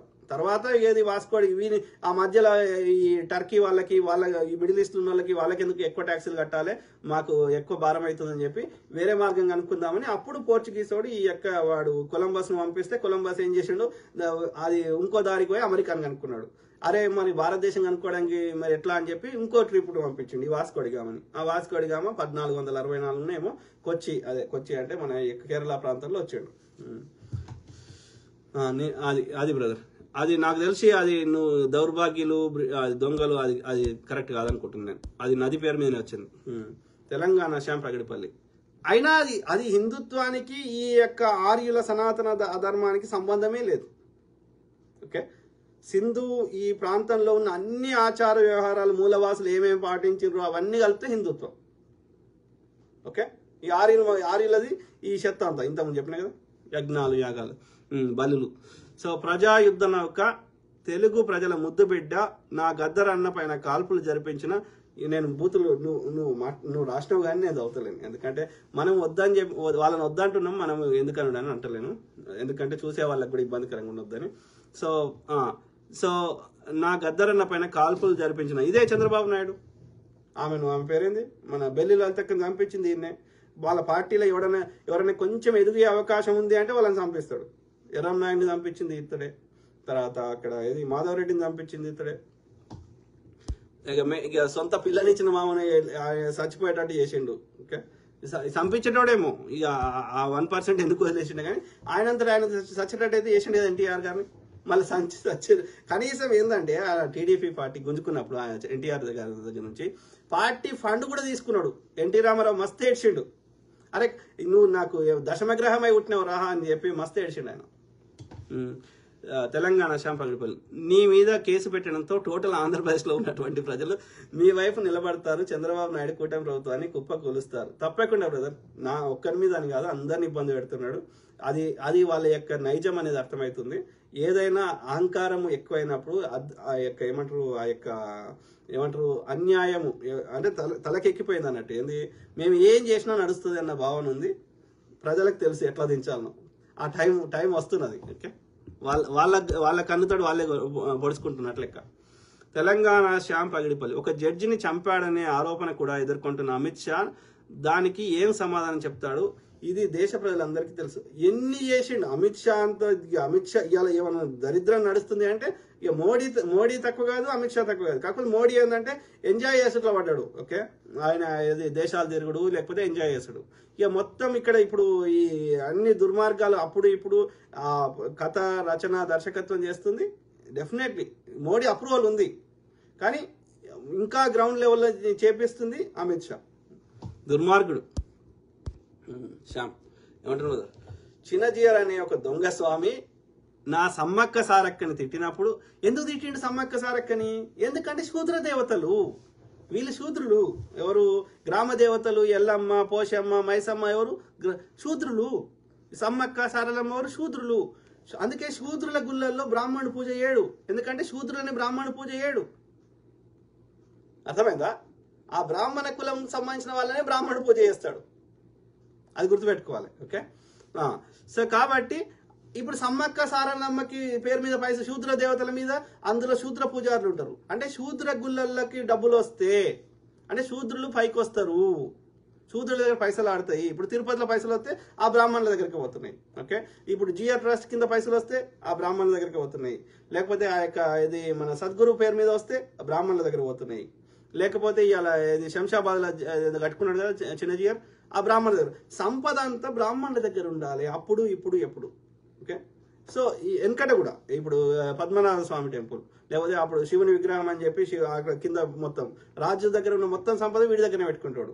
మరి రాజు ఎట్లా పరిపాలించాలను? ఓకే, సో ఆ విధంగా ఏది మళ్ళీ మంత్రులు ఉండేటోళ్ళు, మళ్ళీ ఇదే బ్రాహ్మణులు ఉండేటోళ్ళు. యుద్ధం చేసేవాడు కాదు వాడు. అంటే యుద్ధంలో చచ్చిపోతే ఎవడు చచ్చిపోవాలి? రాజు చచ్చిపోవాలి, క్షత్రియుడు చచ్చిపోవాలి. వ్యాపారం చేసి నష్టపోతే ఎవరు పోవాలి? వైశ్యుడు నష్టపోవాలి. ఇక మిగతా నీచ పనులు, చెప్పుకోలేని పనులు ఎవడు చేయాలి? మధు పనులు ఈ శూద్రులు చేయాలి. మరి బ్రాహ్మణుడు ఏం చేస్తాడు? వీళ్ళందరినీ కంట్రోల్ చేస్తాడు, వీళ్ళందరి కష్టార్జితాన్ని దోసుకుంటాడు. వాడైతే కుండ గదలనియాడు, ఎక్కడ వానికి చెమట గదలనియాడు. పోనీ యుద్ధం చేశాన్న సావురా అంటే యుద్ధం కూడా చేయడు, వ్యాపారం చేయడు. ఏం చేస్తాడు? వీళ్ళందరినీ కంట్రోల్ చేస్తాడు. అంతే. మంత్రి ఉండేది వాడే, పూజారి ఉండేది వాడే. అర్థమైందా? దుర్మార్గుడు. అయితే ఆ సమ్మక్క సారలమ్మ ఏంటంటే ఈ సమ్మక్క సారలమ్మ పేరు మీద ఫండ్స్ వస్తాయి కదా, భక్తులు ఉండి వేస్తారు కదా అమ్మవారి పేరు మీద వాళ్ళ కోరికలు చేస్తే. ఈ పైసలు శూద్రుల దగ్గర ఉండొద్దు, శూద్ర పూజారులు కానీ శూద్రుల దగ్గర ఉండొద్దు. అంటే వీళ్ళు ధనవంతులు కావద్దు, వీళ్ళు ఒక ఉన్నత స్థానంలో ఉండొద్దు. మరి ఎవడు ఉండాలి? అదే బ్రాహ్మణుడు ఉండాలి. దుర్మార్గులు. అదే అంటే మన ధర్మశాస్త్రమే కదా, యా. సో తిట్టినప్పుడు ఎక్కడికి పోయారు ఈ పనికిమాలిన విధాలు? వ్యాపార దేవతలని అవమానించాడు. మనం వీళ్ళు కూడా చేస్తున్నారండి అంటాడు. మరి నువ్వేం చేస్తున్నావు? సమ్మక్క సారల మీద వీళ్ళు చేస్తే మరి నువ్వేం చేస్తున్నావు? అట్లా అడగవద్దు. అడిగితే నేను దేశద్రోహిని, నేను కమ్మిని, నేను కాంగిని, నేను గొర్రె బిడ్డను, ఇంకోటి దొంగ. అంటే బ్రాహ్మణుని అధర్మాన్ని, వివక్షని, అన్యాయాన్ని, దోపిడిని ప్రశ్నిస్తే నన్ను దేశద్రోహి అని ముద్రేస్తున్నాడు, లేకపోతే గొర్రె బిడ్డ అని ముద్రేస్తున్నాడు. మూర్ఖుడు వాడు, మూర్ఖుడు. నీల హరీష్ నిజాలు మాట్లాడిన వాళ్ళ మీద కేసులు పెడుతున్నారు. అదే ప్రవీణ్ పగడాల చనిపోయిన రోజు నుండి ఈ హిందూ మతోన్మాదులు, హిందూ కాదు సనాతన అధర్మ లేదా బ్రాహ్మణ మతోన్మాదులు అనండి.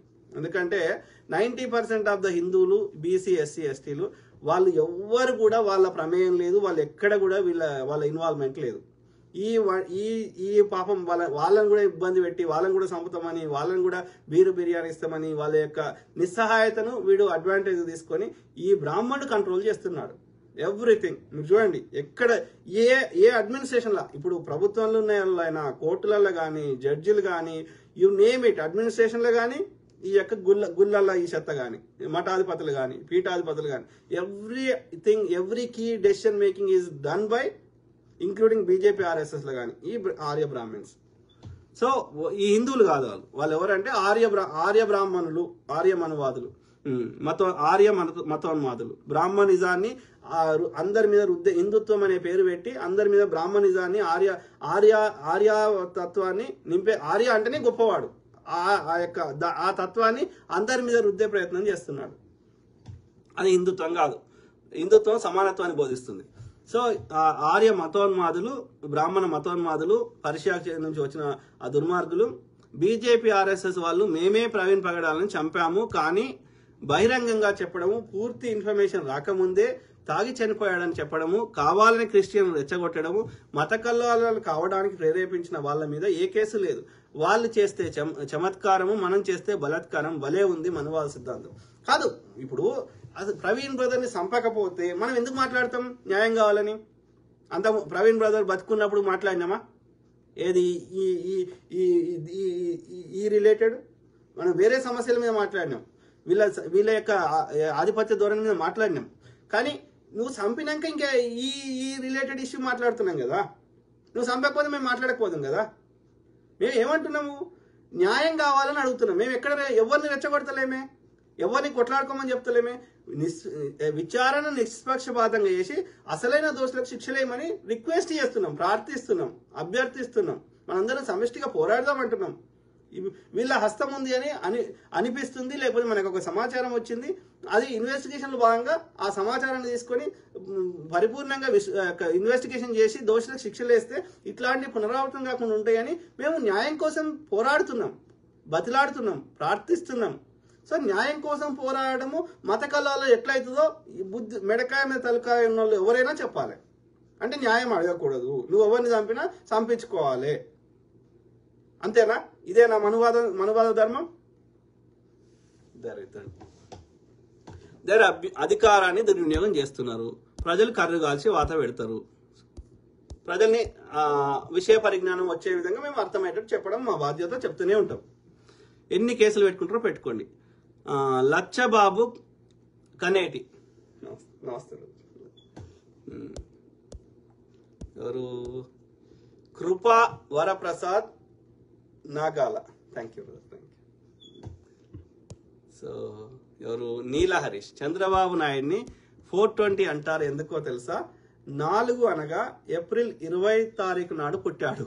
ఓకే, రెండు ఒక దగ్గర జతపరిస్తే 420 అవుతుంది. ఓకే, ఏప్రిల్ 20 రోజు పుట్టాడా? ఓకే ఓకే, ఏప్రిల్ 20 అంటే ఇవాళ ఎంత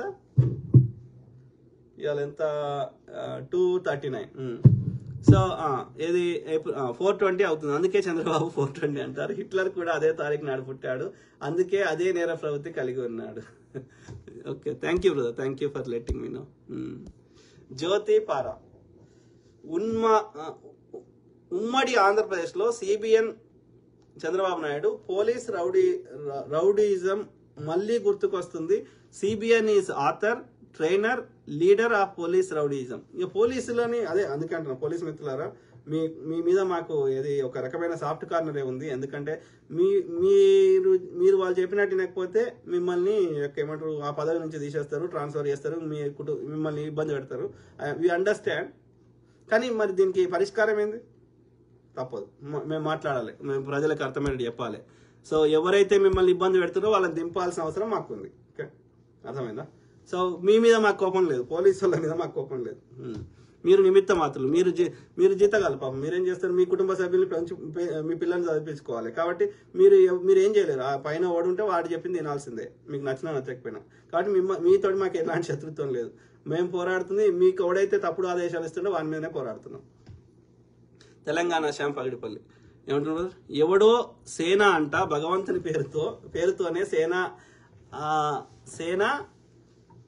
ఆ సేన ఈ సేన అని పేర్లు పెట్టుకొని నన్ను టార్గెట్ చేసి ట్రోల్ చేస్తా ఉన్నారు యూట్యూబ్లో. వాళ్ళ మొహాలు మాత్రం కనబడవు. ఎవడ్రా నువ్వంటే హిందువుని అంటాడు. హిందువులో నీ పేరు ఏం పేరు, ఊరేంటి అంటే చెప్పడు. వాడు హిందువు కాదు, వాడు సనాతన అధర్మం. ఈ చెత్తనా కొడుకులు బీరు బిర్యానీ ఇస్తారా, రేపు కేసు పెడితే బయటకు తెప్పిస్తారా అంటే ఆ యొక్క ఏ పని చేయడానికి ఆసక్తి లేనటువంటి ఖాళీగా ఉండేటువంటి ఆ దుర్మార్గులు, వాని ఊరు పేరు లేకుండా, వాని ఐడెంటిటీ లేకుండా, ఇక వాడు ఇష్టమున్న బూతులు, ఒక సబ్జెక్ట్ ఉంటే సబ్జెక్ట్ మాట్లాడతాడు, సబ్జెక్ట్ లేనాడు బూతులు మాట్లాడతాడు. అది కూడా అమ్మని, అక్కని, భార్యని వదలకుండా. ఇక అది వాడి సంస్కారం. ఇది నా హిందుత్వం కాదు, ఇది నా హిందుత్వం కాదు. వాడు అది యొక్క బ్రాహ్మణుల సంస్కారం, మనువాదుల సంస్కారం. ఏమంటున్నారు నీల హరీష్, మా తెలుగుదేశం యువ నాయకుడికి తెలుగు రాదు, మా తెలుగుదేశం అగ్రనాయకుడికి ఇంగ్లీష్, హిందీ అసలే రాదు. ఆయన మాట్లాడితే కొందరిని మాట్లాడితే అసలు చూడబుద్ధి కాదు, వినబుద్ధి కాదు. అందులో ఒకడు ఈ యొక్క ఏమంటారు, ఈ నారా లోకేష్ గారు. ఓకే, ఏది చంద్రబాబు నాయుడు ఆయన చెప్పేది నచ్చినా నచ్చకపోయినా ఓకే, ఏం చెప్తుండు అని చూస్తాము. కానీ ఈ నారా లోకేష్ చెప్తే చూడనే బుద్ధి కాదు. అది ద వే ఈ టాక్స్, అది అంతే కాదు. మా తెలుగుదేశం యువ నాయకుడికి తెలుగు రాదు, మా తెలుగుదేశం యువ నాయకుడికి ఇంగ్లీష్, హిందీ అసలే రాదు. వీళ్ళు ప్రజలకి న్యాయం చేస్తారు అంట. నేదురుమల్లి జనార్దన్ గారు హైటెక్ సిటీ సాఫ్ట్వేర్ డెవలప్ చేశారు. మనం వాడుతున్న ఇంటర్నెట్ స్వర్గీయ రాజీవ్ గాంధీ గారు టాటా కన్సల్టెన్సీ ద్వారా తీసుకొచ్చారు. కానీ చంద్రబాబు నేనే చేశాను అని చెప్పుకుంటాడు, హైదరాబాద్ నేనే నిర్మించానని చెప్పుకుంటాడు. ఈ విషయం విన్నాక కులీ కుతుబ్ షా ఆత్మ శాంతించక గాలిలో తిరుగుతుంది. కులీ కుతుబ్ షా గారు వాళ్ళ గోల్కొండ కుతుబ్ షాయిలు చాలా చేశారు. గోల్కొండ అనేది పెద్ద సామ్రాజ్యం. ఓకే, ఆ తర్వాత ఇప్పుడున్న ఇప్పుడు ఈ 1947 దాకా పరిపాలించినటువంటి దాదాపు 400 ఏళ్ళు వాళ్ళు పరిపాలించారు. 350 అంటున్నా, వీళ్ళు ఒక 400 ఏళ్ళు పరిపాలించారు. మొత్తం 500 ఏళ్ళు పరిపాలించారు. సారీ, వీళ్ళేమో 224 మధ్యలో 36 ఏళ్ళు మొఘలు పరిపాలించారు. అదేమో 196 ఏళ్ళు వాళ్ళు పరిపాలించారు. అంటే దాదాపు 450 నుంచి 500 సంవత్సరాలు కుతుబ్ షాహీలు, మొఘళ్ళు, అట్లనే ఈ యొక్క అసఫ్ జాహీలు, నిజాంలు పరిపాలించి హైదరాబాద్ని ఇవాళ ఈ స్థాయికి తీసుకురావడంలో కీలక పాత్ర పోషించారు. సో ఈయన చేసింది ఏమి లేదు. నేనేమంటున్నా, చంద్రబాబు నాయుడు అంత సమర్థుడైతే ఇప్పుడు 2వ టర్మ్ కూడా ఆంధ్రప్రదేశ్లో పరిపాలిస్తున్నాడు. ఆంధ్రప్రదేశ్లో ఒక అట్లాంటిది కట్టవచ్చు కదా, ఒక ఐటీ యొక్క ఇప్పుడు సైబరాబాద్ ఎట్లయితే నువ్వే కట్టినా అంటున్నావు కదా, అట్లాంటిది ఇంకోటి కట్టవచ్చు కదా. అక్కడ ఎవరు ఆపుతున్నారు? ఎవరు ఆపుతలేరు కదా. అంటే అదే ప్రచారం చేసుకోవడం మాత్రమే. Correct brother. Neela Harish brother. ఎవరు? గుడిపల్లి ఏమంటున్నారు? జయరాజ్. సూపర్ క్వశ్చన్ ఏమడిగిన బ్రదర్? శ్యామ్, తెలంగాణ శ్యామ్ పగడిపల్లి. అంత గొప్ప దేశభక్తుడైన పవన్ కళ్యాణ్ గారి భార్య క్రైస్తవ మతం నుంచి హిందూ మతంలోకి ఎందుకు మారింది? ఆమె మాత్రం మతం మారవచ్చు, ఇక్కడున్న ప్రజలు మాత్రం మీరు గుడిలోకి రానియకపోతే మతం మారితే తప్పు. పవన్ కళ్యాణ్ భార్య గారు, పవన్ కళ్యాణ్ ఏ భార్య బ్రదర్? మనకి ఎంతమంది భార్యలు ఉంచుకున్న వాళ్ళు ఇంకా అది వేరే లెక్క. పవన్ కళ్యాణ్ భార్య గారు పవన్ కళ్యాణ్ గారి మీద ఉన్న ప్రేమతో మారింది. మరి మీరు కింది కులాన్ని అణిచివేసినప్పుడు మీ మీద ద్వేషంతో వేరే మతంలోకి వెళ్ళారు. అప్పుడు ఎవరు ఏ దేవుని మొక్కుంటే నాకు వచ్చే నష్టమేంది కాదు. ఇక్కడ అంటే నాకేమర్థమవుతుంది, వాళ్ళు ఇచ్చే ఒక మతం వేరే మతంలోకి మారితే వాళ్ళు ఏదైనా డొనేషన్స్, ఫండ్స్ ఏదైనా ఇస్తే వీళ్ళకి అందులోకి వెళ్ళి వాటర్ రాకుండా పోతుందనే కదా బాధ. ఇప్పుడు హిందూ మతం అంటున్నారు, నేనంటున్నా సనాతన ధర్మం అంటున్నా. ఇందులో గుళ్ళ మనం ఏదైనా డొనేషన్ ఇస్తే, అది తిరుపతిలో అయినా సరే ఇంకో దగ్గర ఇస్తే, ఇది ఎవరికి పోతుంది? దీనికి లెక్క ఎక్కడున్నది? ఇంకా దేవాదాయ శాఖ పెట్టినప్పుడు ఏమవుతుంది అంటే వాళ్ళు వచ్చే ఫండ్స్ ఈ యొక్క చిన్న చిన్న ఊర్లలో ఎక్కువ ఆదాయం లేని గుళ్ళకి, అక్కడున్న పూజారులకి మనం జీతాలు ఇస్తున్నాం. అది ఎత్తేయమంటున్నారు. ఎత్తేస్తే ఏమవుతుంది? పెద్ద ఫేమస్ గుళ్ళే ఉంటాయి, అక్కడ వచ్చే సంపద ఈ బ్రాహ్మణులు దోసుకుంటారు. మరి చిన్న గుళ్ళ పరిస్థితి ఏంది? చిన్న గుళ్ళలో ఉన్న పూజారుల బతికేంది? సో అయితే నేనేమంటున్నా, ఇప్పుడు నేను ఒకటే అడిగినా, నేను చాలాసార్లు చెప్పినా మళ్ళీ చెప్తున్నా, ఏమంటున్నా, ఏ క్రిస్టియన్ మతానికి ఆ విశ్వాసాన్ని నమ్మే ఏ క్రిస్టియన్ అయినా సరే పాస్టర్ కాగలుగుతున్నాడు, అట్లనే ఆ మతంలో ప్రీచ్ చేయగలుగుతున్నాడు, ఆ బిలీఫ్ సిస్టమ్ నమ్మినవాడు. సిమిలర్లీ ఇస్లాంని నమ్ముతున్న ఎవరైనా అందులో ప్రీచ్ చేస్తున్నారు ఆ ఖురాన్ని. ఓకే, ఖురాన్ని కానీ ఆ యొక్క ప్రాఫిట్ చెప్పింది కానీ అల్లాహ్కి సంబంధించింది, ఆ ఖురాన్కి సంబంధించింది వాళ్ళని ఇమాం అంటారు, రైట్?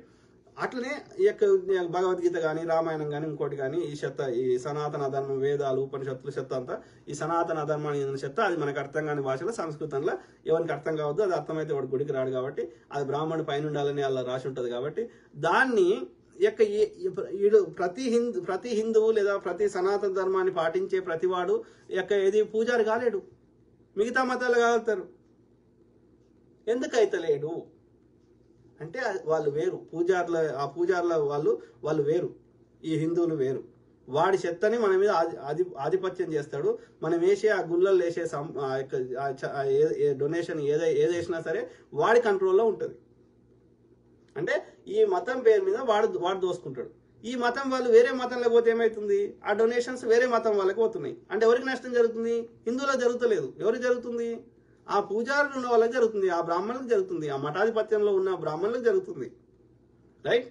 సో కాబట్టి వాళ్ళ సంపదకి నష్టం జరుగుతుంటే వాళ్ళకి తట్టుకోలేకపోతున్నారు అన్య మతానికి పోవడం వల్ల. హిందువులకు ఎవరికి నష్టం జరుగుతలేదు, ఎందుకంటే ఈ హిందువులు ఎవరు గుళ్ళ పూజారు లేరు, ఈ మఠాధిపతి లేరు, బ్రాహ్మణులే ఉన్నారు. సో ఆ బ్రాహ్మణులకి నష్టం జరుగుతుంది, వాళ్ళకి వచ్చే చందాలతో తగ్గుతుంది వీరు వేరే వేలేవన్న మతం పోతే. అదర్వైజ్ అట్లా కాకపోతే ఎవరు ఏ మతాన్ని మొక్కుంటే నాకు వచ్చే నష్టం ఏంది కాదు. ఇప్పుడు నేను ఒక దేవుని మొక్కున్నా, దీనివల్ల ఈ భూమి మీద ఎవరికి నష్టం ఉందో చెప్పండి. నేను ఏ దేవుని మొక్కలేదు, ఎవరికి నష్టం ఉందో చెప్పండి. ఎవ్వరికి లేదు. ఎవరికి నష్టం లేని దాని గురించి మనం ఎందుకు వరి కావాలి అంటే ఇదంతా సృష్టిస్తున్నారు. ఈ యొక్క పొదుగాలేసి మతం చుట్టూ తిప్పుతున్నారు, ఈ యొక్క ప్రజల మధ్యలో భావోద్వేగాలు రెచ్చగొడుతున్నారు. అంటే వీళ్ళు మతం మారడం వల్ల ఎవరికో నష్టం జరుగుతుంది. కూలంకషంగా ఆలోచిస్తే ఎవరికి జరుగుతుంది, బ్రాహ్మణులకు నష్టం జరుగుతుంది, మిగతా ఎవ్వరికి జరుగుతలేదు. ఒక్క హిందువుకు నష్టం జరుగుతలేదు, కేవలం బ్రాహ్మణులకు జరుగుతుంది. ఎందుకంటే వేరే మతాలకు మారితే ఈ బ్రాహ్మణులకు రావాల్సిన చందాలు యొక్క పూజ, ఇప్పుడు హిందువు ఉన్నాడు అనుకో, ఏది పూజలు చేయించుకుంటాడు, పెళ్లి చేసుకుంటే పెళ్లికి పూజారి వస్తాడు, లేకపోతే సత్యనారాయణ వ్రతం అయితే సత్యనారాయణ, ఇవన్నిట్లో ఎవడు బతుతుండు, బ్రాహ్మణుడు బతుతుండు. కాబట్టి వీళ్ళు వేరే మతంలోకి పోతే రారు కదా, చర్చికి పోతారు కానీ పూజలు చేయించుకోరు కదా. కాబట్టి ఈ హిందూ మతం బిలీఫ్ సిస్టమ్ కాకుండా వేరే బిలీఫ్ సిస్టమ్ పోతే అత్యధికంగా నష్టపోయేది బ్రాహ్మణుడు. కాబట్టి ఈ బ్రాహ్మణుడు ఎవరిని పోనీయాడు. అట్లా పోవడానికి ఎవరైనా ప్రయత్నం చేస్తే పాస్టర్ ఇంకోనుంటే చంపుతాడు, అంతే.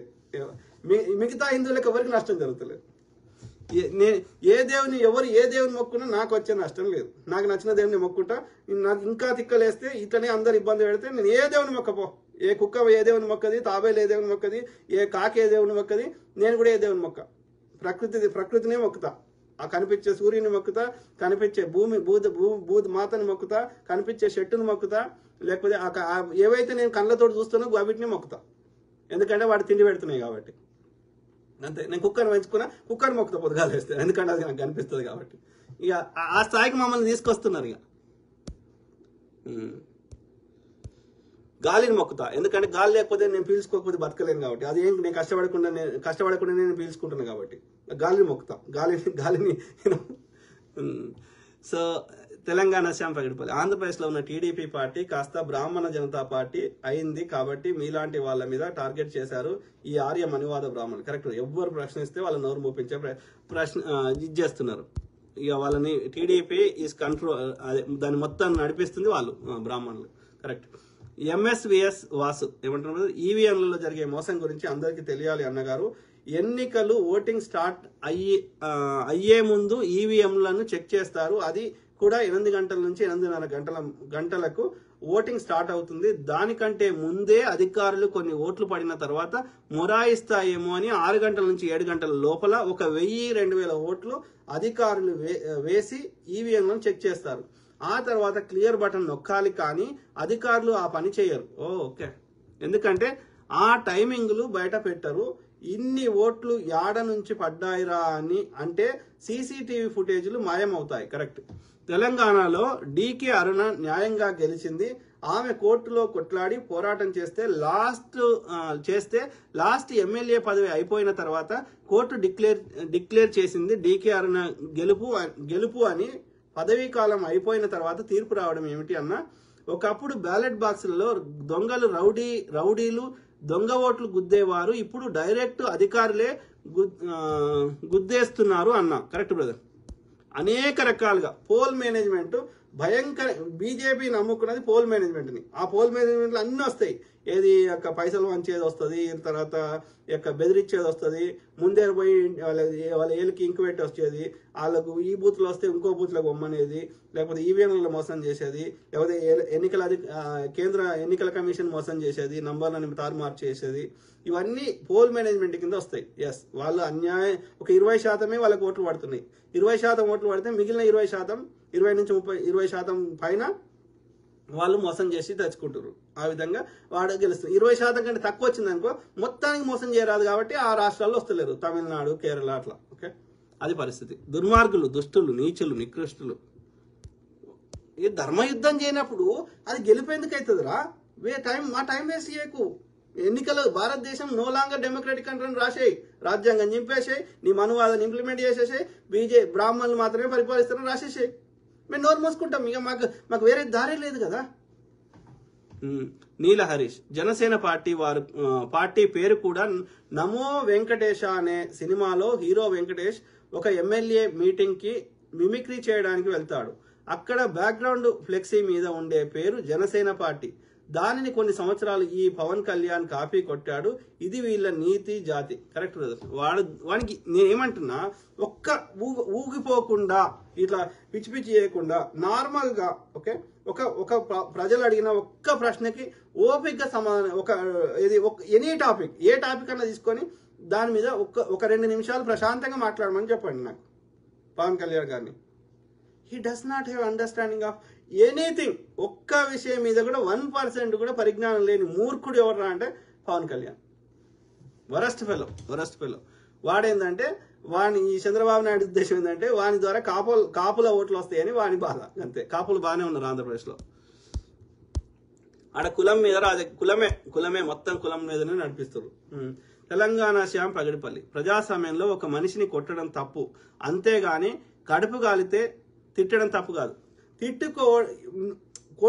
ఫిజికల్ గా చేస్తేనే తప్పు, మిగిలింది ఏది తప్పు కాదు. ఎవడన్నా తప్పు చెప్తే నువ్వు సరి చెప్పు, నీకు కూడా చెప్పుకునే హక్కు ఉంది కదా, నువ్వు కూడా చెప్పుకోవచ్చు కదా.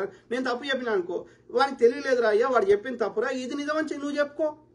నువ్వు చెప్పింది కరెక్ట్ అంటే నేను నమ్ముతారు, నేను చెప్పింది కరెక్ట్ అనిపిస్తే నాది నమ్ముతారు. కానీ మాట్లాడొద్దు అనే హక్కు నీకు ఓడిచ్చిర్రు అయ్యా.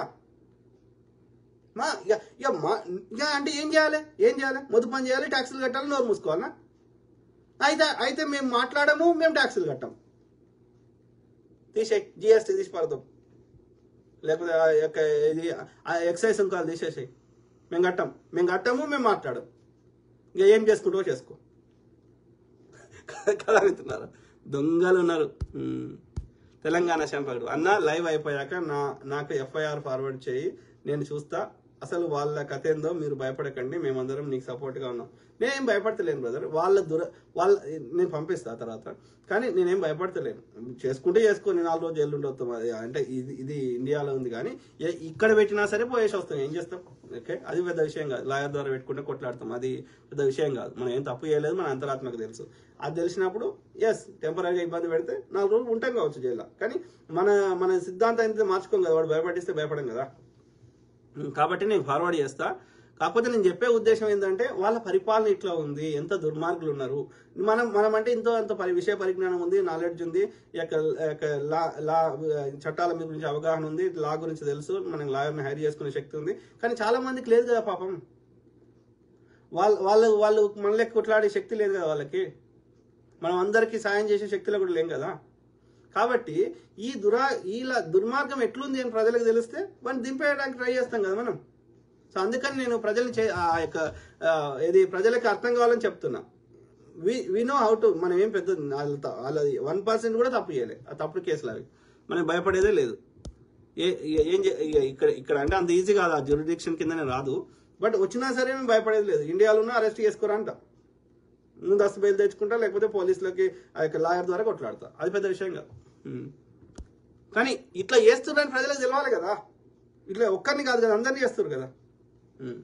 నీల హరీష్ బ్రదర్, మీ మీద కేసు పెట్టినప్పుడే వాళ్ళు నైతికంగా ఓడిపోయారు.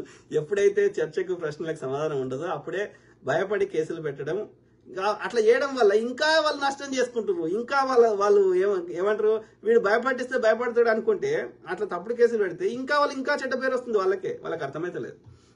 అప్పుడు భయపడి కేసులు పెట్టడం, అవతలి వారి వ్యక్తిగత జీవితంలోకి దూరడం, నిందలు మోపడం, బీజేపీ ఆర్ఎస్ఎస్ అంటేనే డాష్ దేవుడి పాట correct brother Neela Harish brother. So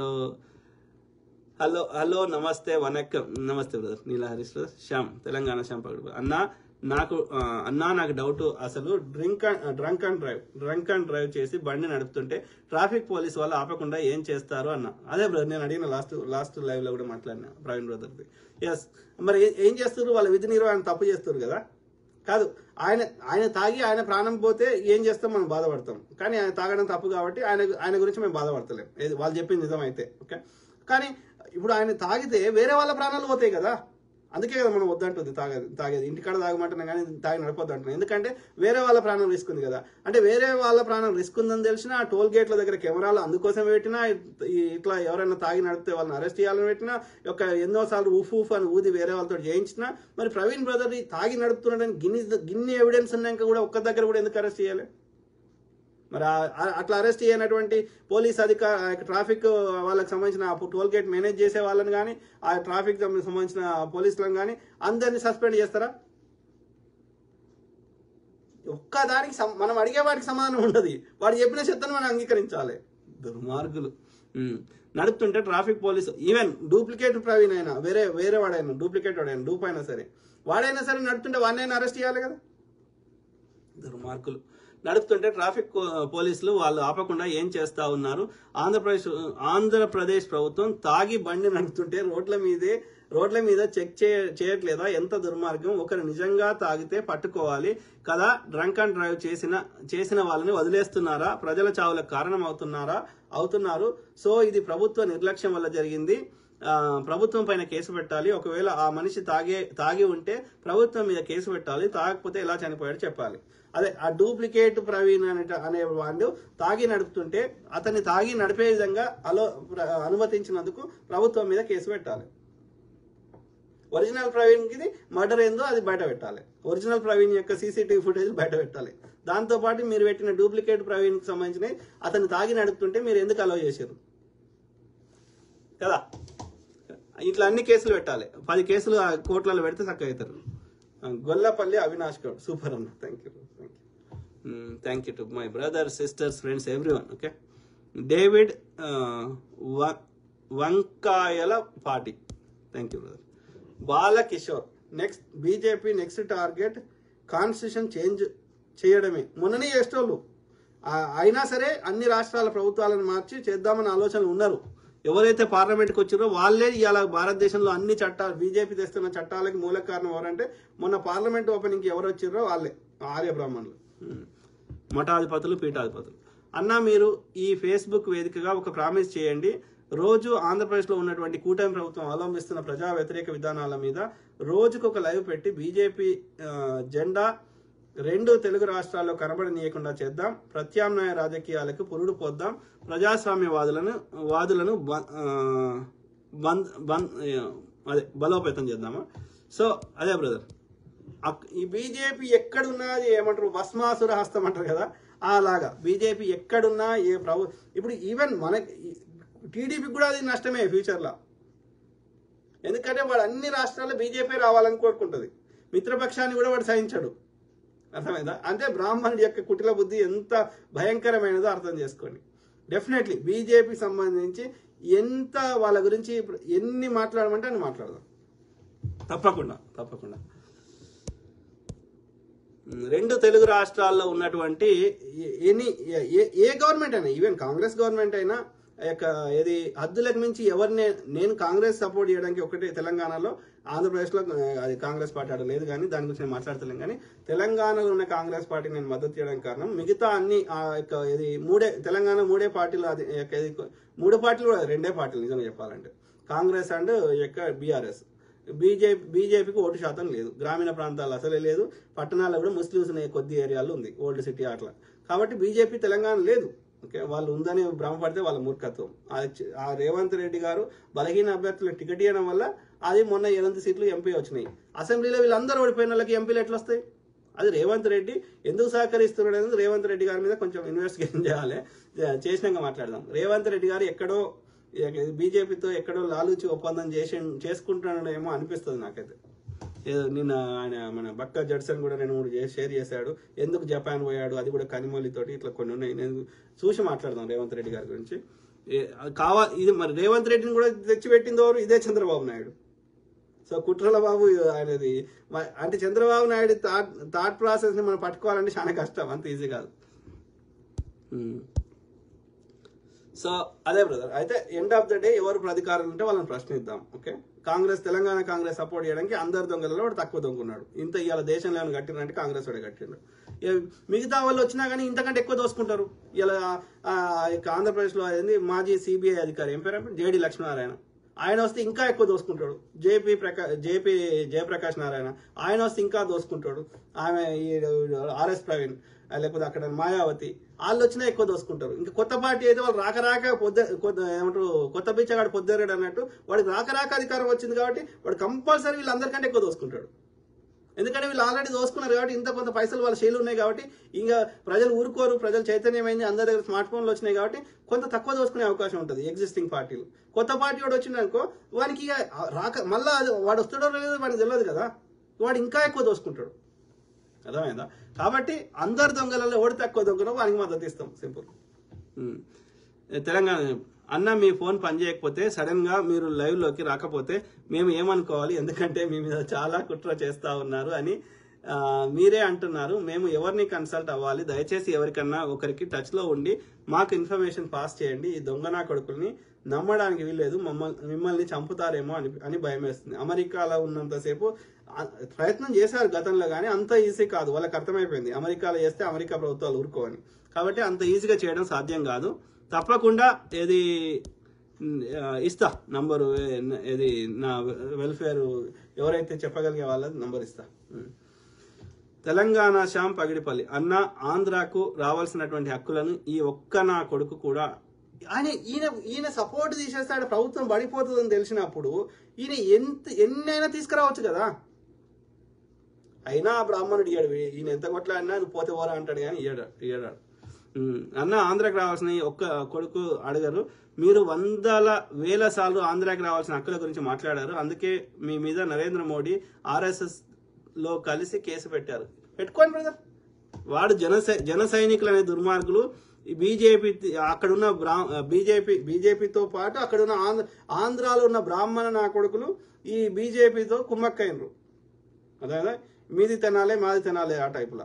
so వాళ్ళు 100% వీని కంట్రోల్ చేస్తారు. అక్కడ ఉన్న రాజులని ఈ గోదావరి జిల్లాలో ఉన్న రాజులు, ప్రభాస్ రాజులు, ఈ కృష్ణం రాజులు, అట్లనే ఈ యొక్క ఇది నరసాపురం ఎంపీ భూపతి రాజు శ్రీనివాస వర్మ రాజులు, ఈ రఘురామకృష్ణం రాజులు.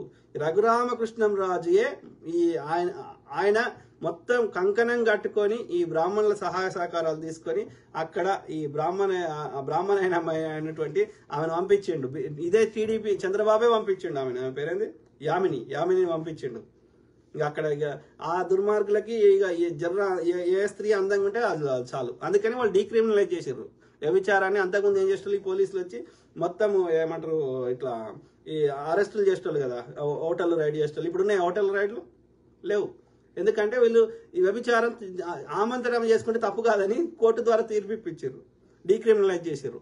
సో కాబట్టి ఇవాళ ఇట్లాంటి వాళ్ళందరినీ అక్కడికి పంపించి యామిని లాంటి వాళ్ళని, సో ఆ విధంగా ఈ కంగనా రనౌత్లు అక్కడ నార్త్ ఇండియన్ ఆళ్ళు వాళ్ళది మొత్తం మీద అయితే ఈ రఘురామకృష్ణరాజు, ఈ యామిని దాని పేరు ఫుల్ నేమ్ బ్రాహ్మణ్. సో అట్లా వీళ్ళందరూ పోయి అక్కడ ఈ జగన్ కి సపోర్ట్ బీజేపీ నుంచి వీళ్ళ దిక్కు తిప్పుకున్నారు అన్నమాట. అర్థమైందా?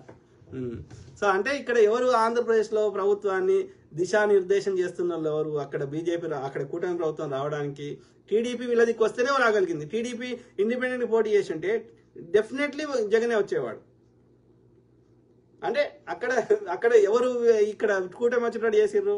ఒకడు పవన్ కళ్యాణ్, ఇంకోడు రఘురామకృష్ణరాజు, ఇంకోరు ఈ చిన్నజీయర్. వీళ్ళు ఈ ముగ్గురే ఈ అక్కడున్న గోదావరి జిల్లాలో ఉన్న బ్రాహ్మణులు.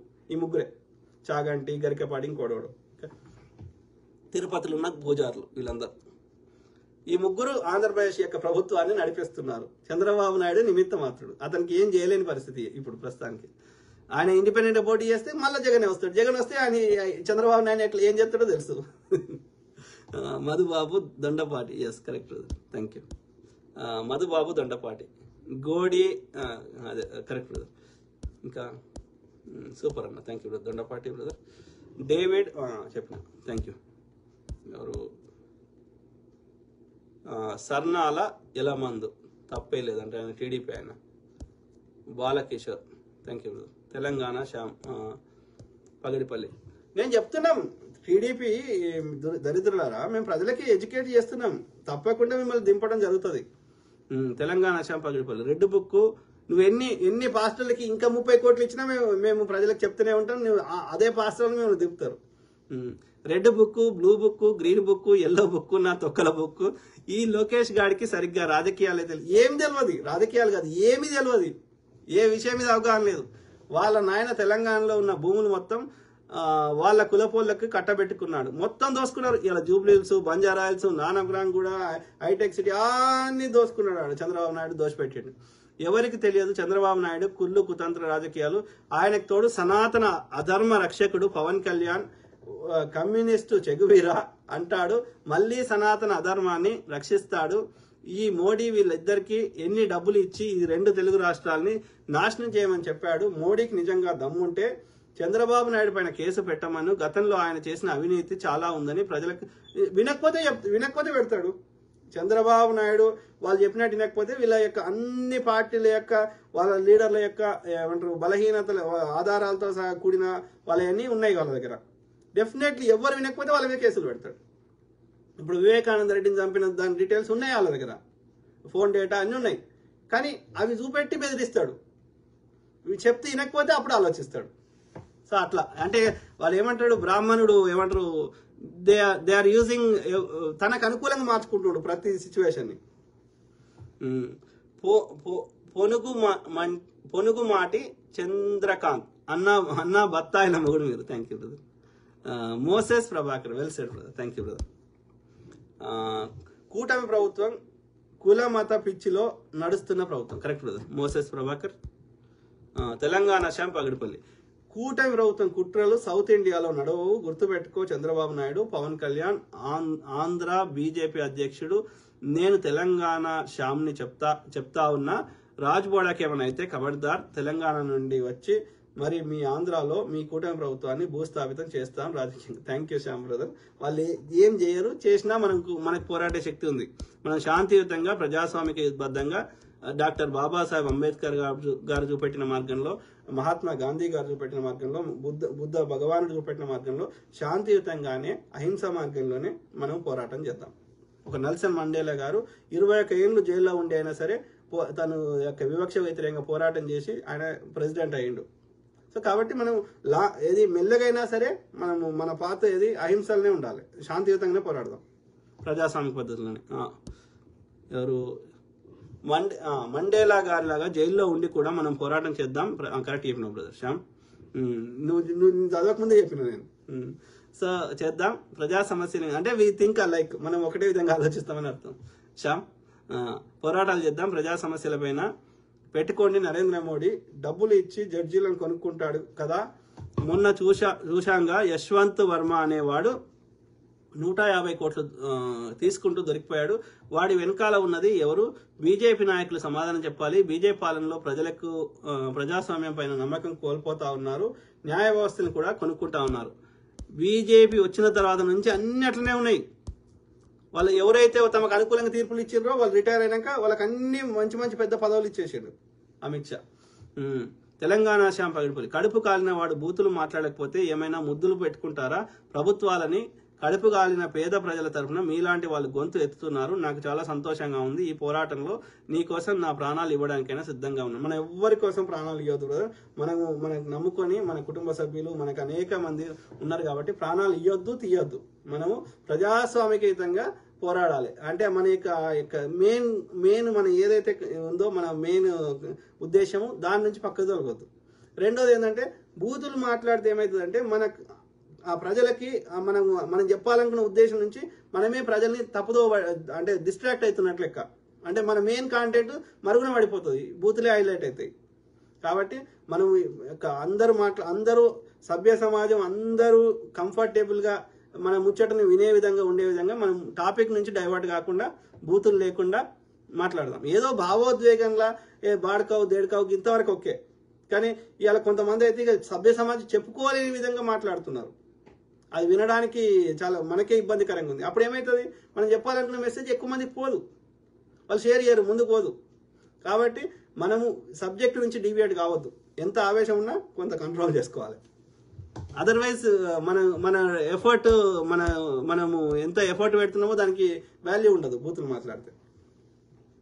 Jenny Vinod Kumar, yeah brother, ఇంకో నార్త్ అప్కమింగ్, కరెక్ట్. సో చాలా టైం అయినట్టుంది, కంప్లీట్ చేద్దాం. తెలంగాణ శ్యామ్ పగిడిపల్లి, అన్న నువ్వు భయపడకు మా ప్రాంతాలు. Thank you brother Shyam. ఎవరు శ్యామ్, తెలంగాణ శ్యామ్. బెంగాల్ అల్లర్లకు ప్రధాన కారణం ఈ అంధభక్తులు, గుజరాత్ అల్లర్లకు ప్రధాన కారణం ఈ అంధభక్తులు, మణిపూర్ అల్లర్లకు ప్రధాన కారణం ఈ అంధభక్తులు. ఎక్కడైనా బ్రదర్ గోధ్రా సంఘటన లేకపోతే పుల్వామా దాడి, భారతదేశంలో ఏ దాడి జరిగినా ఇంక్లూడింగ్ పాకిస్తాన్ తోటి, ఇంక్లూడింగ్ చైనా తోటి కూడా దాడులు చేయించింది వీళ్ళే అంటనే. వాజ్పేయి గారు సంజౌతా ట్రైన్ పట్టుకొని పోయిండు, ముషరఫ్ను కలిసి వచ్చిన వారం రోజులకే కార్గిల్ యుద్ధం అవుతుంది. అర్థమైందా? ఇదే వాజ్పేయి గారు కానీ మోడీ గారు చైనా పోయి కలిసి రాగానే చైనా వాడు ఏదో ఒకటి చేస్తాడు బార్డర్లో. అంటే వీళ్ళే చేయిస్తారు. ఎందుకంటే ఈ యొక్క దేశభక్తి పేరు మీద మనం డిస్ట్రాక్ట్ చేయడానికి వీళ్ళ ఫెయిల్యూర్స్ నుంచి. ఇవాళ ఇజ్రాయెల్ ఏమవుతుంది, ప్రజలందరూ ధర్నా చేస్తుండే వాడు దీపావళి మంచిగా పరిపాలిస్తాడు అని. ఇమ్మీడియట్గా యుద్ధం స్టార్ట్ అయింది. ఎట్లా స్టార్ట్ అవుతుంది అంటే ఇదొక స్ట్రాటజీ. ఇట్లా సేమ్ థింగ్ విత్ మతం.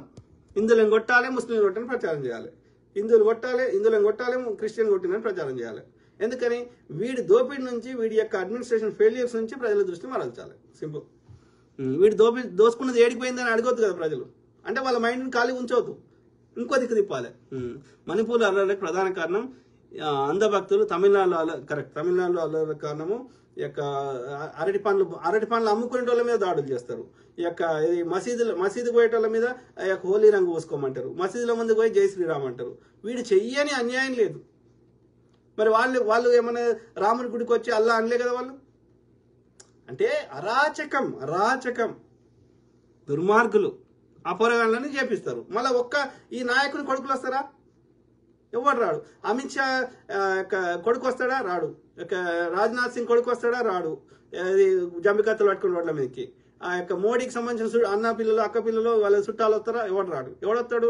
మళ్ళీ గదే శూద్రుడికి సంబంధించిన, బీసీలకు సంబంధించిన ఎడిపోరాలని జంబికత్తిస్తా, పొడుపోరా, సంపోరా అంటాడు. దుర్మార్గులు ఈ అంధభక్తులు. భీమా, కోరేగావ్, మాలేగావ్, మహారాష్ట్ర ఎన్ని అల్లరు. ఛత్తీస్గఢ్ ఆదివాసుల పైన కాల్పులు, ఇప్పుడు ఆపరేషన్ కగార్ అని చెప్పి మొత్తం గిరిజనులని చంపేస్తున్నారు. ఎందుకని? ఆ గిరిజనుల భూములలో ఉన్న ఖనిజాలను దోసుకోవాలని. అదాని అంబానీ పేరు మీద వాని పేరు పెట్టి వానితో దోచుకోపిస్తుండు. కానీ వానికి 10 to 15% ఇస్తాడు. మిగిలిందంతా 85% ఈడే తీసుకుంటాడు మోడీ. ఈ అంధభక్తులు పైగా దేశభక్తులు అని చెప్పుకుంటారు. అనేక మంది పాస్టర్లను చంపి పరోక్షంగా క్రైస్తవ సమాజాన్ని బెదిరిస్తున్నారు. అందరిని బెదిరిస్తారు బ్రదర్. వీళ్ళు వాళ్ళే లేదు. ముస్లింలను ఏమో తక్కువ ఇబ్బంది పెడుతురా? అది బుల్డోజర్ అని చెప్పి మొత్తం ముస్లింలకు సంబంధించిన ఇల్లులన్నీ కూడా కొట్టారు ఏపీలో BJP rule correct brother. Balakishore. Jenny Vinod Kumar, అన్న చాలా ఘోరం అన్న, పోలీసులు చాలా హార్ష్గా బిహేవ్ చేస్తున్నారు, ఫ్లెక్సీ గుంజుకున్నారు, నిజాన్ని చంపేసి మాట్లాడనివ్వడం లేదు. Correct brother. అందుకే నేను ఏమంటున్నా అంటే కొట్లాడాలి. ఇక ప్రజాస్వామిక విరుద్ధంగా గాంధేయ మార్గంలో, అంబేద్కర్ గారి చూపెట్టిన మార్గంలో, బుద్ధుడు చూపెట్టిన మార్గంలో, యేసుక్రీస్తు గారు చూపెట్టిన మార్గంలో ఏది శాంతియుతంగా నిరసన తెలిపి అక్కడ ఆ యొక్క ప్రవీణ్ బ్రదర్కి పెద్ద స్మారకం కట్టాలి. ఒక డాక్టర్ వైఎస్ రాజశేఖర రెడ్డి గారికి అట్లనే ఎన్టీ రామారావు గారికి, ఇంకా ఎవరెవరికో పివి నరసింహారావు గారికి, అనేక మందికి మనం స్మారకాలు కట్టుకున్నాం. అట్లనే ప్రవీణ్ బ్రదర్ గారికి ఆ ఇన్సిడెంట్ అయిన స్థలంలో రోడ్డు మీద కట్టలేం కాబట్టి అక్కడ ఒక 5 ఎకరాలు 10 ఎకరాలు అక్కడ స్థలం, అక్కడ నుంచి ఇన్సిడెంట్ అయిన దగ్గర నుంచి ఆ లోపలికి అంటే కొంతమూరు లేదా రాజమహేంద్రవరం కింద వస్తుంది. సో అక్కడ ఒక 5 నుంచి 10 ఎకరాల స్థలంలో బ్రహ్మాండమైనటువంటి మెమోరియల్ కట్టాలి, స్మారక స్తూపం కట్టాలి, స్మారక పార్క్ అంటారా, పార్క్ కట్టాలి. దానికోసం పోరాటం చేయండి దయచేసి. అందరం పోరాటం చేయండి కాదు, చేద్దాం, అందరం చేద్దాం. రావణ బ్రహ్మ, కరెక్ట్ మాట. థ్యాంక్ యూ బ్రదర్, మంచి విశ్లేషణ సార్, థ్యాంక్ యూ బ్రదర్. ఇక వాళ్ళకి ఈ ప్రవీణ్ బ్రదర్ విగ్రహం చూస్తే ఇక బీజేపీ వాళ్ళకి ఉచ్చబడాలి, అర్థమైందా? ఇంకా ఎవరి తెరువు రావద్దు, ఏ మతం వల్ల అయినా సరే. తెలంగాణ శ్యామ్ పగిడిపల్లి ఇంకా 100 కేసులు పెట్టుకొని మీ కేసులకు థ్యాంక్ యూ బ్రదర్. నేను వాళ్ళ దుర్మార్గం గురించి బయట పెడుతున్నా. వాళ్ళు కేసులు పెట్టుకొని 100 కాదు 1000 పెట్టుకొని. శ్యామ్ పగిడిపల్లి, తెలంగాణ శ్యామ్ పగిడిపల్లి ప్రజా సమస్యలపైన కొట్లాడుతున్న వ్యక్తులపైన అక్రమ కేసులు పెట్టడాన్ని నేను తీవ్రంగా ఖండిస్తున్నాను. నా మీద కూడా పెట్టారు దుర్మార్గులు. I understand brother. సో అదే న్యాయవాది ద్వారా కొట్లాడదాం. నువ్వు ఇండియాకి ఎవరు ఈయన పేరేంది, మనమాసి సుబ్రహ్మణ్యం యాదవ్ అంట. యాదవ్ నీకేం పనే? నీ యాదవ్ నిన్ను పూజారి ఏమని గుల్లా?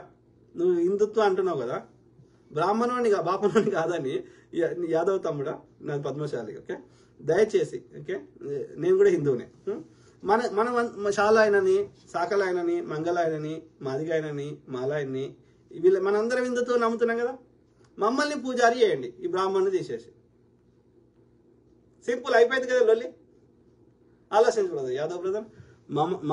మామసి సుబ్రహ్మణ్యం యాదవ్, నువ్వు ఇండియాకి వస్తే కాంగ్రెస్ వాళ్ళు రెడీగా ఉన్నారు జైల్లో వేసేయడానికి. సీఎం రేవంత్ రెడ్డిని ఏం మాట్లాడావో కాంగ్రెస్ వాళ్ళు మర్చిపోలేదు. చెయ్యని అంటే వీళ్ళు ఏమంటున్నాడు, వాడు బీజేపీ వాడు. ఓకే, సీఎం రేవంత్ రెడ్డి ఏం చెప్తాడో ఏం చేయడో తర్వాత ముచ్చట. అంటే వాడు రెండు ముచ్చట చెప్తుండే ఇక్కడ ఈ సుబ్రహ్మణ్యం యాదవ్ అంటాడు.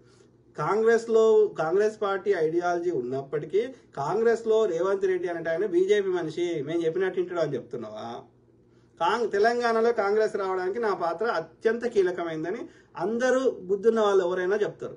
అన్నప్పుడు మరి కాంగ్రెస్ పార్టీ రావడానికి, ఇవాళ కాంగ్రెస్ పార్టీ వస్తేనే రేవంత్ రెడ్డి సీఎం అయ్యిండు అన్నప్పుడు మరి రేవంత్ రెడ్డి నన్ను అరెస్ట్ చేస్తాడు అంటే అర్థమైంది? అంటే ఆయన అరెస్ట్ చేయాలని వీని బాధనా? లేకపోతే రేవంత్ రెడ్డి మా మనిషి, బీజేపీ మనిషి, బలహీన అభ్యర్థులకు టికెట్ ఇచ్చిండు, కాంగ్రెస్ని ఈడ దేశంలో మొన్న రాహుల్ గాంధీ రాకుండా చేసిండు. ఇప్పుడు మరి రాహుల్ గాంధీ మీద, సోనియా గాంధీ మీద కేసులు పెడితే జపాన్ వారిపోయిండు. ఈ రేవంత్ రెడ్డి మేము చెప్పినట్టు వింటుండు, మా మనిషి, ఆర్ఎస్ఎస్ నుంచి ఆయన కెరియర్ స్టార్ట్ అయ్యిందని చెప్తున్నావా? సోనియా గాంధీని బలిదేవత అని చెప్తున్నావా? ఏం చెప్పదలుచుకున్నావు ఇక్కడ? మాకు ఇది క్లారిటీ రావాలి. ఎస్, రేవంత్ రెడ్డి కూడా అన్యాయం చేస్తే, ప్రజల సొమ్ము దోచుకుంటే, లేకపోతే కాంగ్రెస్ ఐడియాలజీకి భిన్నంగా ప్రవర్తిస్తే ఆయనను కూడా దింపి పారదొప్పుతాం. Simple. Okay, end of the day ప్రజల సొమ్ము ప్రజలకి 10-20 రూపాయలు తింటే రాయ్యా, మిగిలిన 80 ప్రజలు కట్టిన ట్యాక్సులు 80 రూపాయలు, 100 రూపాయలు కడితే 80 రూపాయలు, ఇక మిగతా 20 రూపాయలు మేము ఏమంటారు ఏదో ఇట్లా ఇసిరేసినాము, ఇక మీరు శవాల మీద పేలాలు ఏరుకున్నట్టు ఏరుకోపోయి మిగిలిన 80 రూపాయలు మాత్రం మాకు లెక్క చెప్పమని అడుగుతాం. రేవంత్ రెడ్డి కాదు, వాళ్ళ తాత వచ్చినా ఇదే మాట చెప్తాం, బరాబర్ చెప్తాం. అర్థమైందా? మన రేవంత్ రెడ్డి ఆ భూములను తన పేరు మీద రాసుకుంటే కొట్లాడేటోళ్ళం. అక్కడ ఐటీ పార్కులు ఇట్లాంటివి కడతా అంటుంది కాబట్టి అదొక తెలంగాణ ప్రభుత్వం పేరు మీదనే ఉంది కాబట్టి మేము ఏమంటలేము, కట్టమంటున్నాం. కాబట్టి రేవంత్ రెడ్డి కాదు, వాళ్ళ తాత వచ్చినా ఇట్లానే మాట్లాడతాం. కానీ నేను గమనించిన రేవంత్ రెడ్డి గారు, నాకున్న కాంటాక్ట్స్, నాకు అతని సన్నిహితులు ఎవరైతే ఉన్న కాడికి రేవంత్ రెడ్డి అట్లా లేడు, మీరు ప్రచారం చేస్తున్నట్టు లేడు. ఓకే, అర్థమైంది. ఈ జపాన్ పర్యటన ఎందుకు పోయింది అనేది కనుక్కోవాలి. కాకపోతే ఒక 1% అయితే డెఫినెట్లీ పార్లమెంట్ ఎన్నికలలో అసెంబ్లీలో సహకరించలేదు, ఎందుకంటే తనకు ముఖ్యమంత్రి కావాలని. పార్లమెంట్ ఎన్నికలు మాత్రం బీజేపీకి 8 సీట్లు రాకపోతుండే. రేవంత్ రెడ్డి గారే బలహీన అభ్యర్థులు టికెట్ ఇచ్చిండు. ఎందుకు ఇచ్చిండు? పైసల గురించి ఇచ్చిండా? ఓటుకు నోటు కేసు అంటే ఇచ్చిండా? లేకపోతే ఈ యొక్క ఏమంటారు బీజేపీతో ఇంకా వేరే ఏమన్నా జరుగుతుందా వేరేది? బీజేపీతో ఏ రకంగా రేవంత్ రెడ్డి గారు కూడా బీజేపీ ప్రభుత్వానికి అదైతే అట్లనే కనిపిస్తుంది. ఈ 8 సీట్లు మనకు వచ్చి ఉంటే ఈ తెలంగాణలో, అట్లనే కర్ణాటకలో అక్కడ డీకే శివకుమార్ సిమిలర్ స్టోరీ, అక్కడ 8 సీట్లు ఇంకా అంతకంటే ఎక్కువ వచ్చి ఉంటే ఇలా కేంద్రంలో ప్రభుత్వమే ఉండకపోతుండే బీజేపీ కదా. ఇప్పటికైనా నితీష్ కుమార్ గారు, చంద్రబాబు నాయుడు సపోర్ట్ తీసేస్తే పడిపోతుంది. మా ప్రాణాలు పోయేదాకా కొట్లాడతాం. రేవంత్ రెడ్డి కాదు, వాళ్ళ వచ్చినా సరే బీజేపీ ఐడియాలజీని, బ్రాహ్మణ ఐడియాలజీ మేము 1% కూడా వాడి ఆధిపత్యాన్ని మేము అంగీకరించడానికి సిద్ధంగా లేము. అర్థమైందా? ఇక అది రేవంత్ రెడ్డి మా బీజేపీ మనిషి అని చెప్తున్నావా? రేవంత్ రెడ్డి అట్లా ఉంటే రేవంత్ రెడ్డి తోటి ఇంకా ఎక్కువ కొట్లాడతాం, డోంట్ వరీ. వినయరాజు కోచర. కాకపోతే కాంగ్రెస్ లో రేవంత్ రెడ్డి లాగా గట్టిగా మాట్లాడి ఆ యొక్క కాంగ్రెస్ సిద్ధాంతాన్ని ప్రజల దగ్గర తీసుకోవడంలో అక్కడ సరైన లీడర్ లేకపోవడం వల్ల రేవంత్ రెడ్డి మాలాంటి వాళ్ళందరూ కష్టపడ్డదానికి ఆడ వచ్చి కూర్చున్నాడు అంతే. చీమలు పెట్టిన పుట్టలో ఏదో పాము వచ్చి దూరుతుంది అంటారు కదా, అంతే. మాకు రేవంత్ రెడ్డి కాంగ్రెస్ పార్టీకి రాకముందు నుంచి ముచ్చట చెప్తున్నాయి కదా, 2018లో వచ్చిండు, నేను 2015 నుంచి ముచ్చట చెప్తున్నా కదా. Khader Ahmed, hi sir, how are you? Good brother. Jenny Vinod Kumar, hi అన్న. ఏమో తెలియదు కదా, ఇప్పుడు బీజేపీతో అంత చంద్రబాబు నాయుడుతో అంత అంటగాగిండంటే, చంద్రబాబు నాయుడు ఇలా బొమ్మంటనే పోయిండంటే, రేవంత్ రెడ్డి అంత సమర్థుడైతే తెలంగాణలో టీడీపీ పార్టీ చచ్చిపోతుండే. అర్థమైందా? ఎన్నోసార్లు రేవంత్ రెడ్డి ప్రచారం చేసినా చాలాసార్లు గెలవలేదు. మాలాంటి ఇండిపెండెంట్ వాయిస్లు అందరం కష్టపడితే అది అక్కడ వచ్చింది తప్ప రేవంత్ రెడ్డి గారి వల్ల కాదు. అట్లా ఎవరన్నా ఆయన ప్రచారం చేసుకుంటే అది ఆయన మూర్ఖత్వం అవుతుంది. ఇందిరాగాంధీ గారు ఇచ్చిన ఇందిరమ్మ ఇండ్లు చూసి ఓటేసారు, ఇందిరమ్మ వంచిపెట్టిన భూములను చూసి ఓటేసారు, రేవంత్ రెడ్డిని చూసి ఓటేలే. జెన్నీ వినోద్ కుమార్, హాయ్ అన్న. సిబిఎన్ గవర్నమెంట్ ఎవరిని మాట్లాడనివ్వదు, టోటల్ ఫేక్ న్యూస్ స్ప్రెడ్ చేస్తున్నారు, లేదు అంటే ఇలా మీదికి వస్తున్నారు. కొట్లాడదాం బ్రదర్, మనందరం సమిష్టిగా పోరాటం చేద్దాం, వెనుకకు తగ్గేదేలే. ఓకే, ప్రజలను చైతన్యం చేద్దాం, ఒక సమిష్టిగా ఒక కార్యాచరణతోటి ముందుకు పోదాం. ముఖ్యంగా నేను ఏమని కోరుతున్నా అంటే, చనిపోయిన ప్రవీణ్ బ్రదర్ రాడు. ఓకే, ఇక్కడ మనకు ఆధారాలు రానియరు కాబట్టి ఏ కోర్టుకు పోయినా ఏడికి పోయినా మనకు న్యాయం దొరుకుతుందని నమ్మకం లేదు. ఇక మనం బాధపడు తప్ప. సో కాకపోతే ప్రవీణ్ బ్రదర్ పేరు మీద ఒక మంచి బెస్ట్ ఒక 10 ఎకరాలలో మంచి బెస్ట్ మెమోరియల్ పార్క్ ఆ ప్రాంతంలో కట్టాలని పోరాటం చేయమని హర్ష కుమార్ గారికి, ఈ కేఏ పాల్ గారికి, ఇంకెవరెవరైతే ఈ పాస్టర్లకి, యొక్క ప్రజాస్వామ్యవాదులకి, అన్ని మతాల్లో ఉన్నటువంటి న్యాయం కోసం ఆరాటపడుతున్న వారికి నేను రిక్వెస్ట్ చేస్తున్నాను. ఓకే, అది ఒకటి చేయాలి. అది ఒకటి చేస్తే అట్లీస్ట్ అది చూడగానే గుర్తుకు రావాలి ఈ దుర్మార్గుల అరాచకాలు. మన ఇబ్బంది పెడతారు కానీ మనం మొండి పట్టు పడితే ఏం చేయలేడు వాడు. తెలంగాణ శ్యామ్ పగిడిపల్లి ఏమంటున్నారు? ఈ విహెచ్పి వాళ్ళు బెంగాల్లో రాష్ట్రపతి పాలన పెట్టాలంటూ, మరి యూపీలో అన్ని అల్లర్లు జరుగుతున్నాయి, ప్రజలకు అక్కడ రక్షణ లేదు, అక్కడ రాష్ట్రపతి పాలన ఏం లేదు. బేసికల్ గా వాళ్ళు కావాలని వీళ్ళే ఇది చేసి ఎక్కడ కూడా వాళ్ళకి మిగిలింది పెద్ద రాష్ట్రం ఏంది? నార్త్ లో పెద్ద రాష్ట్రం ఏంది? వాళ్ళ అధికారం లేనిది వెస్ట్ బెంగాల్. అక్కడ తీసేయాలని ట్రై చేస్తున్నారు. దక్షిణాదిలో రామని వాళ్ళకి తెలుసు, తమిళనాడు కేరళ రామని తెలుసు. కేరళ అంత పెద్దది కాదు, తమిళనాడు పెద్దది కానీ తమిళనాడు రామని తెలుసు. ఆంధ్రప్రదేశ్ని ఆల్రెడీ తెచ్చుకున్నారు, తెలంగాణలో ట్రై చేస్తున్నారు కానీ చిన్న రాష్ట్రం. ఇట్లా పెద్ద రాష్ట్రాలు అన్నిట్లలో వాళ్ళు రావాలని ట్రై చేస్తున్నారు. దానికి వేరే రీజన్ ఉంది, అర్థమైందా? ప్రతిపక్షాల దగ్గర పైసలు ఉండకూడదు. ఫ్యూచర్లో ఎంపీలంతా వాళ్ళకి నెక్స్ట్ కూడా ఎంపీలు రావాలి. నెక్స్ట్ ఎన్నికల కోసం ఇప్పటి నుంచి కార్యాచరణ చేస్తున్నారు. అసలు ఈ తెలంగాణ శాంపగిడిపల్లి, అసలు ఈ అంధభక్తులు దేశం అంటారు వీళ్ళని, అసలు ఈ దేశమే కాదు, వీళ్ళది దేశమే కాదు, వీళ్ళ బతుకు వచ్చి మనని విదేశీయులు అంటారు. వాళ్ళు ఈ దేశపోలే కాదు, వాళ్ళు ఇక్కడి మూలవాసులే కాదు, ఆర్యులు. వాళ్ళు పర్షియా నుంచి వచ్చారు. అసలు వీళ్ళకు దేశం లేదు. నా తండ్రి భారత రాజ్యాంగ నిర్మాత డాక్టర్ బిఆర్ అంబేద్కర్, గౌతమ్ బుద్ధుడు, సామ్రాట్ అశోక్ చక్రవర్తి, మహాత్మా పూలే, సావిత్రిబాయి, వీళ్ళందరూ మా వారసులు. వీళ్ళ వారసులు ఎవరో చెప్పండి. వాళ్ళ వారసులు ఎవరు? బ్రహ్మ. అర్థమైందా? సో అది ఇంకా చాలా ఉన్నట్టుని చదవగలుగుతున్నా. తెలంగాణ శాంపాడు లలిత్ కుమార్ గారు ఎయిర్పోర్ట్కు రారా, నీ సంగతి చూస్తా అంటున్నాడు కదా, నేను పోతా, నీ తరఫున ఏం చేస్తాడో చూస్తారమ్మ. వాడు ఏం చేస్తాడు? బొంద. నీల హరీష్, వాడు బీజేపీ వాడు, కాంగ్రెస్ మీదకు తోయడానికి వాళ్ళే కేసు పెట్టి కాంగ్రెస్ పెట్టిందని కవర్ చేసే బ్యాచ్ వీళ్ళు. Correct. Jyothi Para, super analysis అన్న about Telangana Congress. Thank you sister Jyothi Para. Thank you so much for speaking up truth so boldly and telling people the truth and truth. Thank you sister Jyothi Para. So అది మిత్రులారా, keep talking, మాట్లాడుతున్నాను. కొన్ని ఉండొచ్చు, చాలా time అయినట్టుంది. నీల హరీష్ ఏమంటున్నారు? చాలా పెద్దగా రాసినావు. 96.80 ఇంచుమించు 97 కోట్ల మంది ఓటర్లు దేశం మొత్తంలో ఉంటే మొన్న జరిగిన జనరల్ ఎలక్షన్స్ మిగతా రాష్ట్రాల్లో ఓటు వేసింది 64 కోట్ల మంది. బీజేపీకి 19 కోట్లు కూడా జనాలు ఓట్లు వేయలేదు. దాదాపు 44 కోట్ల ఓట్లు నరేంద్ర మోడీకి వ్యతిరేకంగా వేశారు. ఆంధ్రప్రదేశ్లో 48 లక్షల బోగస్ ఓట్లు, ఒడిశాలో 45 లక్షల బోగస్ ఓట్లు. కేంద్ర ఎంపీ ఎన్నికలలో 4.2% బోగస్ ఓట్లతో నరేంద్ర మోడీ అక్రమంగా ప్రధానమంత్రి అయ్యాడు. మహారాష్ట్రలో 78 లక్షల బోగస్ ఓట్లతో బీజేపీ ప్రభుత్వం ఏర్పడింది. హర్యానాలో అక్రమంగా గెలిచింది. తెలంగాణలో కాంగ్రెస్ కి 88 సీట్లు రావాల్సింది. ఏమాత్రం పట్టులేని తెలంగాణలో 8 ఎమ్మెల్యేలు 8 ఎంపీ సీట్లు ఎలా గెలుస్తాయి? 63 లక్షల ఈవీఎం మిషన్లు తయారు చేస్తే ఇజ్రాయెల్ కంపెనీ ద్వారా మొన్న జరిగిన జనరల్ ఎలక్షన్స్ మిగతా రాష్ట్రాల్లో 40 లక్షల ఈవీఎం మిషన్లు వాడారు. మిగతా 20 లక్షల ఈవీఎం మిషన్లు నరేంద్ర మోడీ అధీనంలో ఎందుకున్నాయి? అది బీజేపీ వాళ్ళ అధీనంలోకి వచ్చేసినాయి. Correct. Israel electronic voting machine program coding management software department road మీద తిరుగుతున్నారు. డబ్బులు ఇస్తే మేనేజ్మెంట్ చేస్తాము అని 2018లో ఇలానే ఒక అమెరికా వ్యక్తి ఇజ్రాయెల్ కంపెనీ తరపు నుండి చెప్పాడు. మహారాష్ట్ర ఎలక్షన్స్ కు వారం ముందు కూడా ఇలానే వచ్చాడు. 55 కోట్లు ఇస్తే చేస్తాను poll management. EVM tampering. Israel కు సంబంధించిన electronic voting machine program code management రోడ్ల మీద తిరుగుతున్నారు. ఇది అందరికీ తెలుసు. వారణాసిలో కూడా నరేంద్ర మోడీ 3వ స్థానంలో పడిపోయాడు. కట్ చేస్తే అతను ఎలా గెలిచాడు? దీని మీద Facebook, Instagram company owner mark Zuckerberg బహిరంగంగా చెప్పాడు నరేంద్ర మోడీ 2024 ఎలక్షన్స్ లో ఓడిపోయాడు అని. గతంలోనే టెక్నాలజీ గనుడు అయినటువంటి ఈలాన్ మస్క్ కూడా ఇండియాలో ఇలా జరిగింది అని చెప్పాడు. పబ్లిక్ డిమాండ్ లో వాటి ఆధారాలు కూడా ఉన్నాయి. జరిగిన పోలింగ్ పర్సెంటేజ్ కి వచ్చిన రిజల్ట్ కి సంబంధం లేకుండా ఫామ్ 20లో రిజల్ట్ డేటా పెట్టారు. అక్కడే దొరికిపోయారు. రీకౌంటింగ్ కి అనుమతి ఇవ్వట్లేదు. అక్కడే దొంగలు దొరికిపోయారు కదా పచ్చిగా.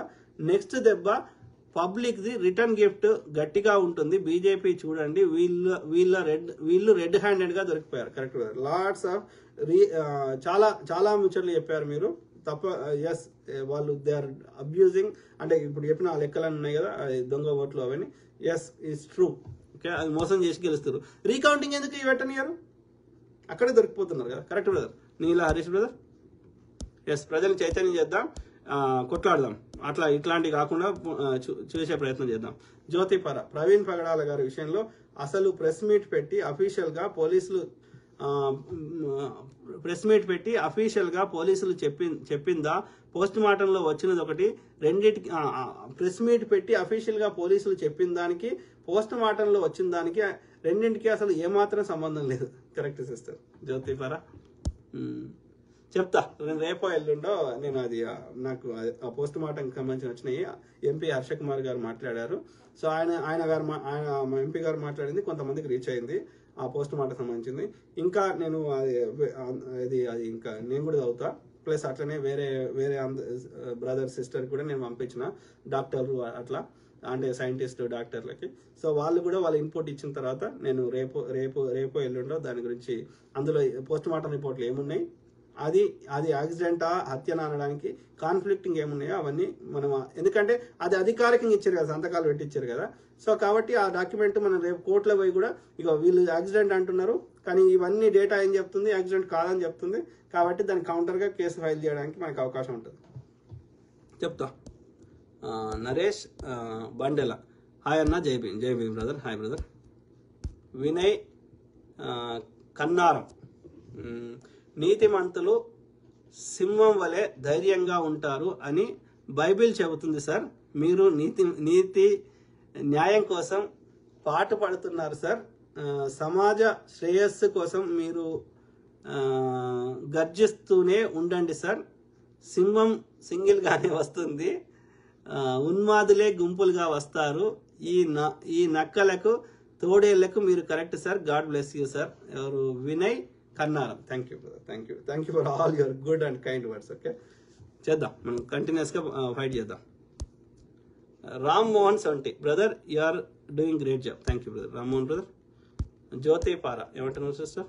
విదేశీయులు హిందూయిజం తీసుకుంటున్నారు, ఇస్కాన్ టెంపుల్. అదే నాకు హిందూయిజం వాడబుదేదలేదు, ఎందుకంటే హిందూయిజం ఈజ్ కంప్లీట్లీ డిఫరెంట్. వాళ్ళు హిందూయిజం అని ప్రచారం చేస్తారు, అది హిందూయిజం కాదు. సనాతన అధర్మం, బ్రాహ్మణిజం, మనువాదం. విదేశీయులు సనాతన ధర్మాన్ని తీసుకుంటున్నారు, ఇస్కాన్ టెంపుల్ అంతా వాళ్ళతోనే నిండి ఉంటుంది. Correct sister. కానీ అది కన్వర్షన్ కాదు, అది కన్వర్షన్ అనరు దాన్ని. ఓకే, ఇప్పుడు వీళ్ళందరినీ కృష్ణుడు అని చెప్పి మారుతున్నారు కదా, వీళ్ళని ఏ కులంలో వేస్తారు? దళిత, ఎస్సీ, ఎస్టీ, మైనారిటీల్లో వేస్తే వీళ్ళు ఉంటారా? అదే కృష్ణుడు ఇదే ఇస్కాన్ టెంపుల్లో తిరుగుతారా? అసలు ఇస్కాన్ అనేది నేను అప్పట్లో పోయినా, చాలా రోజులు విన్నా. అసలు అదొక ఏమంటారు, ఫెనటిజం అంటారు కదా, ఒక ఉన్మాదం లాగానే ఉంటుంది అది. The ISKCON is different from the you know, అదొక పిచ్చి, అదొక ఉన్మాదం. రాజు గెల్ల అన్న, మీరు మాట్లాడేది చాలా కరెక్ట్. మీ మీద ఎన్ని కేసులు పెట్టినా సరే, మీ మీద ఎన్ని కేసులు పెట్టినా మీ వెనుక మేమందరం ఉంటాం. Thank you brother, thank you. Neela Harish ఏమంటున్నారు? ఆర్య బ్రాహ్మణ అనువాద విధానాన్ని బౌద్ధం ఒప్పుకోలేదు, జైనులు ఒప్పుకోలేదు, చార్వాకులు ఒప్పుకోలేదు, కరెక్ట్, శైవులు ఒప్పుకోలేదు, లింగాయతులు ఒప్పుకోలేదు, లోకాయతులు ఒప్పుకోలేదు. You have good information brother, Neela Harish brother. You have so much knowledge and lots of things. So లోకాయతులు ఒప్పుకోలేదు, స్మార్తులు ఒప్పుకోలేదు, ఇక బీసీల్లో ఉన్న ఏ కులాలు ఒప్పుకోలేదు, ఓసీ కులాల్లో ఉన్న వైశ్యులు ఒప్పుకోలేదు, క్షత్రియులు కూడా ఒప్పుకోలేదు, జొరాస్ట్రియన్స్ ఒప్పుకోలేదు, క్రైస్తవులు ఒప్పుకోలేదు, ముస్లింలు ఒప్పుకోలేదు, సిక్కులు ఒప్పుకోలేదు. ఇట్లా దేశంలో ఉన్న 95% ప్రజలు ఒప్పుకోనటువంటి మనుధర్మ శాస్త్రాన్ని, హిందూయిజాన్ని, కల్పిత వైదిక ధర్మాన్ని జనాల మీద రుద్దాలని చూడడం ఏంటి? అసలు మెజారిటీ ప్రజలు దీన్ని ఒప్పుకోరు. బ్రాహ్మణిజాన్ని, మనువాదాన్ని, సనాతన ధర్మాన్ని, ఆర్యులకు సంబంధించిన ఆ చెత్తని ఈ అనార్యులైన వాళ్ళు ఒప్పుకోరు, మూలవాసులు ఒప్పుకోరు. సింపుల్. అది ఏ మతంలో ఉన్నా, ఏ కులంలో ఉన్నా. తెలంగాణ శ్యామ్ పగిడిపల్లి, మేమంతా భారత రాజ్యాంగ నిర్మాత బాబాసాహెబ్ అంబేద్కర్ గారి బిడ్డలం. మరి మీరు ఎక్కడి వాళ్ళో చెప్పండి రా, విదేశీ ఆర్యం అనువాదులు. కరెక్ట్. సో అదే మిత్రులారా, దాదాపు కంప్లీట్ చేసిన అనుకుంటున్నా. తెలంగాణ శ్యామ్ పగిడిపల్లి, నేను క్రైస్తవులకి సపోర్ట్గా మాట్లాడినందుకు నువ్వు బ్రిటిష్ వాడికి పుట్టావారా? ఇంగ్లాండ్ రోడ్డు చేస్తే పుట్టావారా? అంతే కదా, పుట్టావారా? మీ అయ్య ఇంగ్లాండ్ వాడవురా అని అంటారు. అటువంటి డాష్ నా కొడుకులు, నాది ఒకటే సమాధానం, ఈ దేశం మాదిరా డాష్ కొడుకల్లారా, మీరు నా దేశానికి బతకడానికి వచ్చారా, విదేశాల నుంచి వచ్చిన ఆర్య కుక్కల్లారా. Correct brother Shyam, I totally agree with you. మనము ఎవరిని సపోర్ట్ చేస్తలేం కదా, ఎవరికి అంటలేం కదా, మనం ఎవరికి సపోర్ట్ చేస్తలేము. మనం వాళ్ళ పర్సనల్ బిలీఫ్ సిస్టమ్ లోపలికి మనం పోతలేము. ఎవరికి నచ్చిన దేవుని వాళ్ళు మొక్కోండి అంటున్నాం, నాకు నచ్చిన దేవుని నేను మొక్కుంటా అంటున్నా, అంతే. అంతకు మించి దాని పేరు మీద పనికిరాని చెత్త, ఎవరికి నచ్చిన దాని పర్సనల్ దాని మీద మనం ఎందుకు కొట్లాడాలి? మనకేం అవసరం? ఒక వ్యక్తి ఉన్నాడు, ఆయన ఒక అమ్మాయికి నచ్చింది, పెళ్లి చేసుకున్నాడు. ఇప్పుడు నాకు నచ్చాలన్నా లేదా, ఆ అమ్మాయి నాకెందుకు నచ్చాలి? ఆయనకు నచ్చితే సరిపోతుంది కదా, రైట్? సో కాబట్టి ఇక ఇప్పుడు ఆయన పెళ్లి చేసుకున్నాడు కాబట్టి నువ్వు ఎందుకు చేసుకున్నావు? ఇక నాకు నచ్చిన అమ్మాయిని చేసుకో అంటే ఏమర్థం ఉంది అక్కడ? వాళ్ళ చాయిస్ ని మనం రెస్పెక్ట్ ఇవ్వాలి. అది ఏదైనా సరే. అది ఇప్పుడు నేను రెడ్ షర్ట్ వేసుకున్నా, ఇంకో ఆయనకు వైట్ షర్ట్ వేసుకోవాలనిపిస్తుంది. అనిపించినప్పుడు ఆయన వేసుకుంటే తప్పేముంది? నేను రెడ్ షర్ట్ వేసుకున్నా కాబట్టి నువ్వు కూడా రెడ్ షర్ట్ వేసుకోవాలని ఫోర్స్ చేశాక నాకెక్కడిది? మరి మేము 100 చెప్తాం మాకు నచ్చినాయి. మరి పాటించండి చిన్నజీఆర్ గారు, పాటించండి లలిత్ కుమార్ గారు, పాటించండి ఎవరు ఈయన పేరేంది, కరుణాకర్ సుగుణ గారు. మీ ఊరు నుంచి మా ఊరు ఎంత దూరమో, మా ఊరు నుంచి మీ ఊరు కూడా అంతే దూరం. నీకు ఇచ్చితే నొప్పి అయినప్పుడు నాకు ఇచ్చిన నొప్పి అవుతుంది అని అన్నప్పుడు, తెలిసినప్పుడు, నీకు ఇచ్చితే నొప్పి అవుతుంది అని తెలిసినప్పుడు, మేము ఇచ్చన్నప్పుడు మమ్మల్ని ఇచ్చొద్దు. Simple, right? నాకు నచ్చిన దేవుని మొక్కుంటే నీకు వచ్చే నష్టం లేనప్పుడు నువ్వు మొక్కోవద్దు అనే హక్కు నీకు లేదు. యాంటీ కన్వర్షన్ బిల్కి వాల్యూ లేదు. అర్థమైందా? పర్సనల్ లైఫ్లోకి ఏలు పెట్టద్దు, కాలు పెట్టద్దు. It's a personal belief system. Use brain. మరి వేరే వాళ్ళు కూడా చెప్తారు, తీసుకోండి. మరి మేము చెప్తాం మళ్ళీ సనాతన ధర్మాన్ని పాటించొద్దురా చెప్తా, కరుణాకర్ సుగుణ అని చెప్తాం. మరి తీసుకోండి. మీరు ఎట్లయితే చెప్తారో మీకు ఉల్టా చెప్తున్నాం, తీసుకోండి. అంటే మీ ఆధిపత్యం. ఈ భారతదేశంలో బ్రాహ్మణులు చెప్పిందే నడవది. The fight will continue. అర్థమైందా? సో మాట్లాడుతూనే ఉండే మిత్రులారు, ప్రతి విషయం మీద అవగాహన చేస్తా, అట్లనే మీ తరఫున వాయిస్ ఇస్తా. ఓకే, అందరు బాగుండాలి, అందులో మనం ఉండాలి. ఓకే, కాబట్టి ఐ కీప్ టాకింగ్, మాట్లాడుతూనే ఉంటా. God bless all, take care and good night, bye.